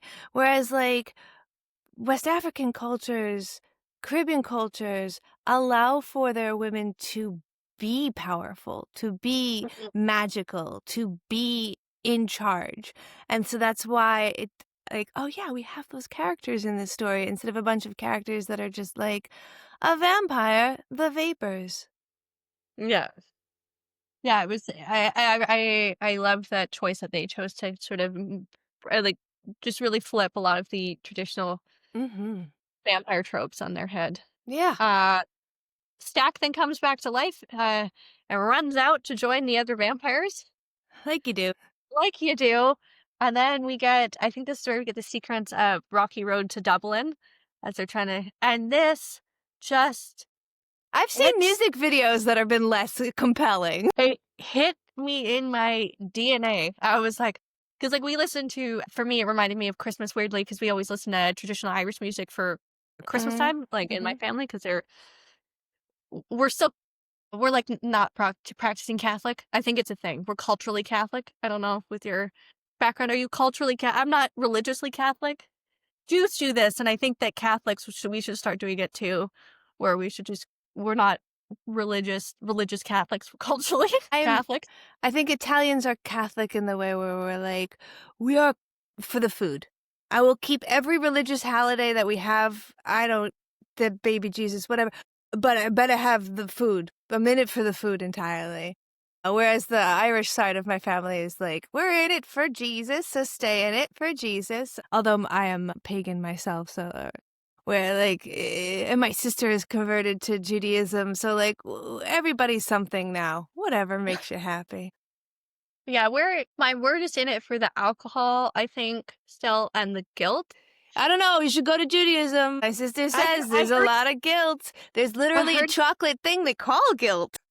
I've heard it's good there too. There's a specific Irish guilt that is just It's different shame. flavor. It's good. It's a powerful parenting tool. It has a Um, lot more shame in it. You're right. It does have a lot more shame in it. I'm trying to it ends with me with the Irish guilt and shame, hopefully, but culturally it's still full of it. But it hit me right in that like I was like, I think I would go outside. And I think that that is what they're playing with here is that, like, Uh, these guys don't look like they're not having a great time. We don't really Yeah. see anyone violently die. I mean, we eventually see someone get their face ripped off, and there's some moments of violence, but, like, mostly the vampires we see are pretty freaking jovial, having a great to the point where, like, watching that scene, I did get lifted out of watching a movie because I thought, "Oh my god, the actors had such a good time filming this. That is what's bleeding through." Yeah. These guys, they're covered in fake blood. It's God only knows what time of day because it needs to be this dark outside. It might be 2 degrees, who knows? And I've been in those moments where you're like, this is absurd and I can't believe I get paid to do this. Yeah. Yeah, totally. So Remmick is trying to convince the survivors to come out with a promise of family, and he explains, "Look, like I'm doing you a favor because the clan in the morning is coming here to lock you inside and burn this down. You are not getting out of this alive. So do you want to burn to death for no reason by the clan, or do you want to join my family and we can be free of all this?" Mhm. Um, he then offers them like a secret third deal, or he just says, "Okay, you give me Sammy and I'll leave the rest of you alone because I need him." And we've chatted a little bit about this, but in terms of like, this is just such a great metaphor for cultural vampirism, particularly present within music and fashion, I think. Mhm. Technically, that's all that they need is to appropriate the cultural music part of this. We don't need a medicine woman. We don't need any of the rest of these stories. I just need this. And even in, like I said before, he's not attracted to this music because it's really compelling music and he likes black culture. It's because Mhm. he thinks he can use it to get closer to his own culture that he's missed. He's going to make it part of himself, and that's the appropriation part. Yeah, totally. They refuse, and then Remick uses Bo, to get to Grace, that's Grace's husband, Mhm. and threatening their daughter Lisa and her life. And then that's where she snaps and invites everyone in. And I've seen a lot of hate for Grace online about that, but I am here to tell you every single mom in this room would be holding a Molotov cocktail and screaming for the vampires to come in if somebody threatened their child. I did also have every time I watch this, I have trouble with that part because understand that aspect, but Grace, you are invited to go the hell outside. You put everyone in the group at risk to defend your child, and that doesn't feel like what a mom does. That feels like a knee-jerk reaction, Grace. Oh, it is. It's knee jerk. What happens certain times as a parent is your critical thinking right here and your frontal cortex shuts the fuck down. And then your lizard brain comes on and you're like, I need to protect this person. What is the quickest decision I can make? Mhm. So I think that was Grace's like lizard brain being like, And that's why the vampires chose to do it. They knew that they were no longer like they had tried logically approaching our group. Come with us yeah, or you're going to die. The next part in Aristotle's argument is to emotionally approach the group and they yeah, they and again that's not technically one of our black characters. So by pitting Chinese people against black people, smaller marginalized groups against each other, that's how a majority group can keep the minority down. So it kind of yeah, makes sense that, like, yeah, Grace does wind up being the reason why this gets tipped over. She's trying to defend herself and her own culture, but in doing so, she winds up inviting this in for everybody. yeah. It sucks. It's rough. Yeah. So they're all kind of once they're in, everybody's getting them and everybody's getting bitten one by one. There's an interesting moment where Annie is bitten and Smoke stabs her with a stake because she has been very clear. I don't want to become one. Like you gotta kill me before I turn. She said that earlier in the movie, and there is a part of every movie viewer that's like, "So Gonna you're die. gonna go into, you're gonna die and become a va." Okay. There would be no reason for this to be included for any other reason, so I guess this character dies. That was Yeah. one of my gripes, is that that could have been excluded, and we would have still understood her request at the moment. Yeah. So, when she is stabbed and she's not turned, both Vampire Stack and Mary cry out no. Why do you think they did that? Why like, I didn't understand the choice, whether or not is that their souls? Like, is there still a little bit that's still in there that's feeling for Annie? Are they wanting to use Annie's traditional gifts? Like, what did you make of that moment? I think that they just misunderstood the agreement between those two characters. I don't think I think Annie is one of the few people that fully understands that when you become a vampire, that's the only option and that it's not as nice as it's being shown. It's not all dancing outside and having fun. And Yeah. so there is no coming back from it. I think those other two characters would believe that there was some way to save him. He's not totally dead yet. And they do that thing that happens in every zombie movie as well, where like they keep the infected around until it becomes a much bigger problem. And so I think that that's just a misunderstanding. Smoke and Stack go head to head. We see them fighting, and then we see a cut shot of Smoke on top of Stack about to strike. And then there's a quick cut to Sammy, who is able to escape out of the juke. He's running away, and Remick catches up. And when he's catching up with him, he says the Lord's Prayer. Mhm. Um, and Remmick says, "Long ago, the men who stole my father's land forced these words upon us. I hated those men, but those Mhm. words bring me comfort. Those men lied to themselves and lied to us, and they told the story of God above and devil below, and the lies of a dominion and a man over beast and earth. We are earth and beast, and we are God. We are women and men. We are connected, you and I, to everything." What did you think of this like connection of forced religion that Remick's trying to like as a last ditch effort to like get Sammy on his side? It really made me understand the character in a way that felt almost demographically tailored towards me. As I mentioned earlier, I'm Druid, I'm pagan, I'm Wiccan, and whichever word you want to use. I try not to use pagan because that's really derogatory, but it's the most commonly understood word. And that comes out of my mom's Irish culture. And we are like that is important to her. And so when we were kids, that's kind of how we were raised. I was also raised a little Catholic because again, the food is great. So whenever I think about being Irish, and we have a fantastic Irish soda bread recipe that like kills every time I make it. And yet celebrating St. Patrick's Day is literally celebrating the removal of my ancestors from my own country by this desire for a different religion to be. So, like, it's very complex which version of your own culture you want to identify with. And Mhm. especially picking Irish because they're so It's like fragmented different, yeah. that you can see, oh, yeah, we're not talking about, if we're talking about before Catholicism, that is how old this character is. That is how we're talking Stonehenge level. And if you've ever lost someone in your life and wanted to reach back and have a moment to be able to see or speak to them again, can you imagine being alive so long? You can't, and there aren't pictures. You couldn't even remember truly what they look like. That was the moment when I was like, oh, what he is fighting for, what the monster wants, is often understanding. What the monster wants is belonging again, and that's so tragic. It's so Yeah. beautiful. It's so poignant. It's not right, but like, oh, motivation. Yeah. Yeah, totally. So during this conversation, Smoke hits Remick with the silver guitar burning him in the head, which was, a little werewolfy with the silver being the burning thing, I Yeah, thought, but people forgot that silver is also a vampire thing. That's a yeah. Dracula thing. That's a way back thing. Like, yeah, I love that the exposition and the explanation of things is not heavy-handed. Like, we have to wait all the way till the bar to find out how Mary knew Smoke and Stack.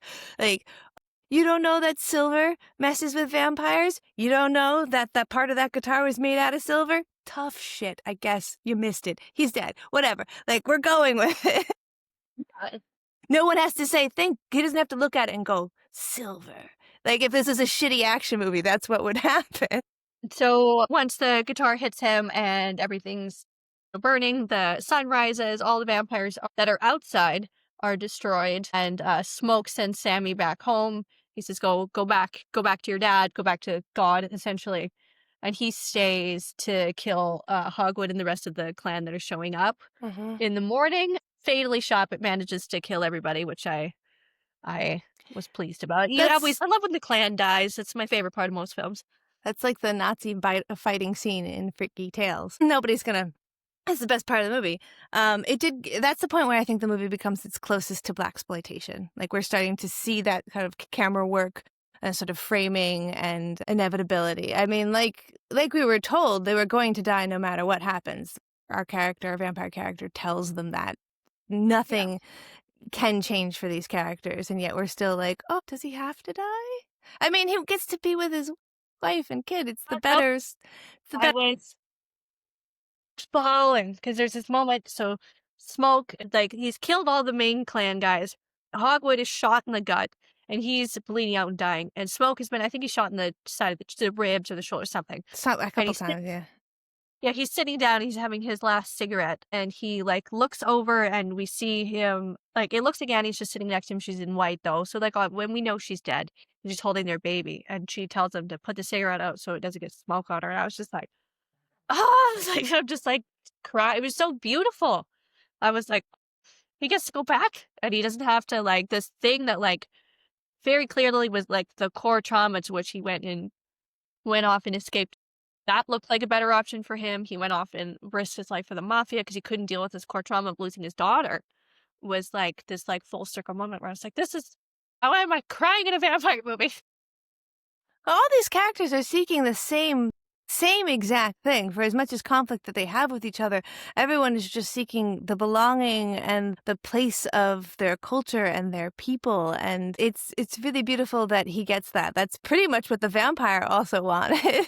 So in a way, killing the vampire, like, I feel like, and this might be projecting, I feel like when he dies in the lake and gets hit, but he's almost smiling. Like, yes, he would love to have this work and he could stay alive and see his ancestors through But song, it's really but I he thought that finally gets to die. Yes. yeah, yeah, And be with his ancestors.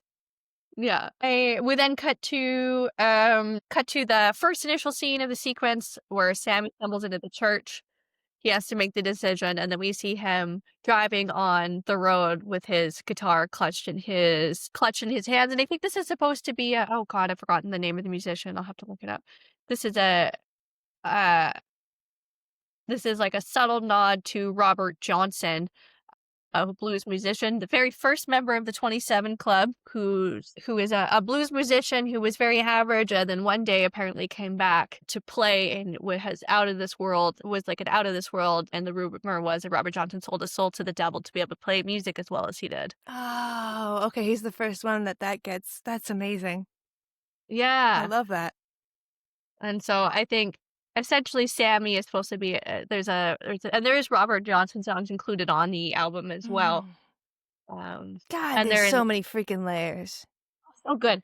And it's I love music that's captured with that. It's almost got like a tinny quality to it when it's recorded. And Yeah, yeah. well, Especially if we're talking about like a wax cylinder recording, like, yeah, that's a yeah. tinny sound. It's beautiful, and the instrument itself's fascinating. So then we have a post-credit scene that takes place in 1992. We have elderly Sammy, who's now a successful blues musician, at his place called Perlene's, and he is visited by Stack and Mary, and reveals that Smoke was unable to actually kill him and just made him say, "Stay away from Sammy." We don't see him die, and anytime you don't see a main character die, you know they didn't die. Yeah. And they basically say, like, "We know that you don't have long, like, you're elderly. Do you want to join us?" Maybe And now. yeah. And then I love this little bit of dialogue, so I'm gonna read it out. And Sammy says, "You know something? Maybe once a week I wake up paralyzed, reliving that night. But before the sun went down, I think that was the best day of my life. Was it like that for you?" And Zach says, "No doubt about it. Last time I seen this, my brother, last time I seen the sun, and just for a few hours, we were free." And why do you think they did leave Sammy alive? And do you think like, is this sort of some inkling that vampires, like, there is some soul present? Because like, in terms of traditional the sense of vampires that we've seen it is, like, they are just the shell of like, it's only the shell of that former person. Like, why do you think they left Sammy alone? That's such a fascinating question.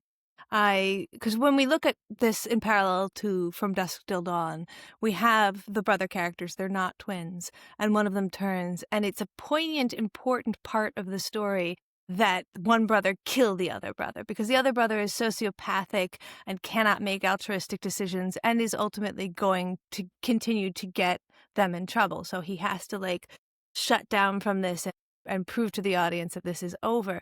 That's not part of this story. So making Stack and Smoke, making one of them kill each other, what is the narrative point of that? That would be really traumatic to the one of them. He didn't ask to be released from it. He's not indicating to his brother that this is a terrible state for him. He's actually trying to get him to join him.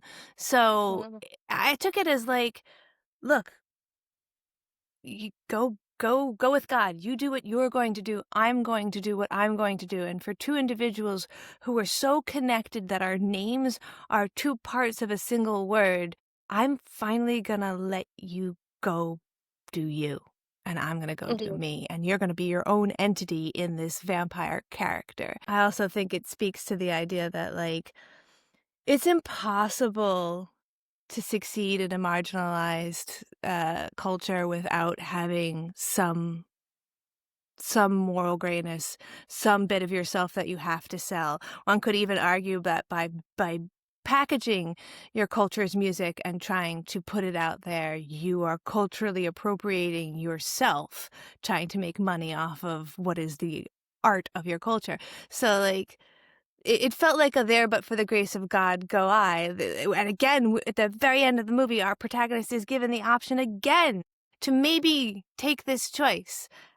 And he still doesn't. He still doesn't. Yeah. He still wants the human experience as difficult and as real as it was. Yeah. God, and that Well, line is so true too. Like, how many days of, like, some of the best days of my life have also been the worst days of my life. yeah.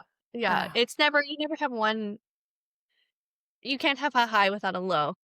yeah. For your life to be changed that much, some shit's gotta break a few eggs. Yeah, Yeah. totally. Oh, God. And that is Sinners. Well, thank you so, so much, Mhm. uh, for coming on. This was so fun. Thanks I for having think me. we are gonna break a record for the amount of time on I'm a talky bitch. Sorry, that's my fault. you know what? And the thing is, like, honestly, if we could do this again and then just do the parts of the plot that I had to unfortunately leave out because we'd be here all day, like, the yeah, the mill was actually where the Klan used to lynch people. Like, there's just oh, and the sexual relationship with Perlene and what that means and how Sammy's exploring himself outside religion. We didn't get into the father too much. Like, there's so much stuff we had to just That's true. So if you're listening to this and you feel like there was something we didn't cover, put it in we the know. notes. Talk to us Yeah. about it. We'll do a conversation with you on Instagram or TikTok or YouTube. The more we talk in the notes, the more people see this video. So if we missed something, say something. Yeah, and if we miss something, we know. We This tried to do as nuanced a take as two white ladies can do about a black film, so this is how I did Bad Boys 1. Me and my friend yeah. Ari, two white 40-year-old women talking about Bad Boys 1. Yeah, so, we're always both of us are pretty open to any and all feedback. We want to handle stuff with as much, like, delicacy and care, of course, with the material like this as we can. Mhm. Thank you, everybody, for joining. So, and yeah, if people want to find me, if you're interested in finding more about me, you can find me on YouTube, Instagram, TikTok. You can find me on Apple and Spotify with What If I Don't Like It. If you're a filmmaker and you're listening to this right now and you have a short film that you're trying to get out there at festivals, I'm also the coordinating board for program selection for the East Hampton Film Festival. If you send stuff to us, go to easthamptonfilmfestival.com. We are accepting submissions right now, and I always love to see people's new work. It's a really fun way for me to get to, like, oh, it's my job to watch all these movies. Well, thank you again for joining me.